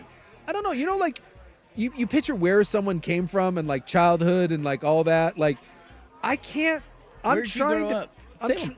Salem? Yeah, my dad was a police officer there for almost 30 years for Marion County. I just can't. I don't know. I need to go to Schultz's house and look through like you're a childhood yearbook guy, aren't you? You got photos? No, I mean if stuff's there, it's packed away. It hasn't been looked at in years. I don't know. I'm fascinated by what Senior Schultz has going on. I was thinking of doing a poker night for everybody, And so then we'll get Mrs. drunk, we'll look at some Schultz pictures. and that whole thing. I don't know. My mom, He was I don't know, hatched somewhere. normal lady, lovely woman. Like, what am I supposed to say? Yeah, I don't know. Oh, I don't know what we're getting at. There's nothing. It's just that sometimes when you I remember the first time like meeting like the Dusty's family and then like seeing like the photos of like high school and like teenage Dusty, you're like, oh man, Like, what the hell? like that's where you came from. It's just He had a mullet. yeah, and like bleach blonde hair, and it's the thing. I also had bleach blonde hair, which is probably the least surprising thing any fan listeners heard. Like if you could go back and see like young high school, like just a fly on the wall of any Schultz, I'm not gonna lie, you're high on my list of what I would like at the fan. Like, what do you mean? Like, if I could go back and during see high like school? 16 to 17, like I got glimpses into the childhood of different fan staff, and I had to like power rank and just to go back and observe like Quantum Leap style. I'm not going to lie. Schulte would be high on my list of seeing a young, developing Jordan Schultz go through life. I am fascinated by that. A lot of football pictures, a lot of choir pictures, bro. I don't know. Because some of it, like, I know what's going on. Like, I got a real good idea, like, what Dirt was like. Sprague talks about his a lot. You know, that's fine. I got it. But Schultz, I don't know. I can't quite put my finger on it. You're an enigma, buddy. I mean, I'm the product of 5 divorces, so that's probably why. I don't mean to go sad, but it's just like a lot of households as a kid. Wait, 1, 2, 3, 4, 5. Yep. My parents got divorced from each other, then they each got divorced from another person, and then they each got married again, and one parent got divorced from that third person. So 5. Wow. All right. Yeah, about that. That explains a lot. I have a divorce, but I think a lot of people have a divorce. The Robs, though, no divorce. No. Yeah. Come on. Good Rock for you. solid. Well, you waited Rock long. solid. You waited long to get married, which is what I did as well. So. Well, my wife's dad has been married and divorced 6 times. Nice. Solid. Yeah. Man, Dick That's why he is, likes Weimart so much. I guess. Yeah. Dick gets around, huh? Yeah, he was a ladies' man back in the day. All right. Not anymore, though. I like it. No. Well, he's, we all have our days, and then, you settle into the Weimart days. That's right. And you know what? There's nothing wrong with the Weimart days. Give me Weimart Tuesday, baby. All right, we got to wrap it up next on The Fan. Texting enrolls you into reoccurring automated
Hello?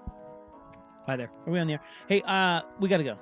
Suk's already gone. He went to the Timbers game. Go. With his family. And Schulte, thanks for filling in. Love you guys. I'll go have a beer. Hopefully, what? I'm going to go have a beer. Yeah, well, so am I. Sprint Try Clydesdale.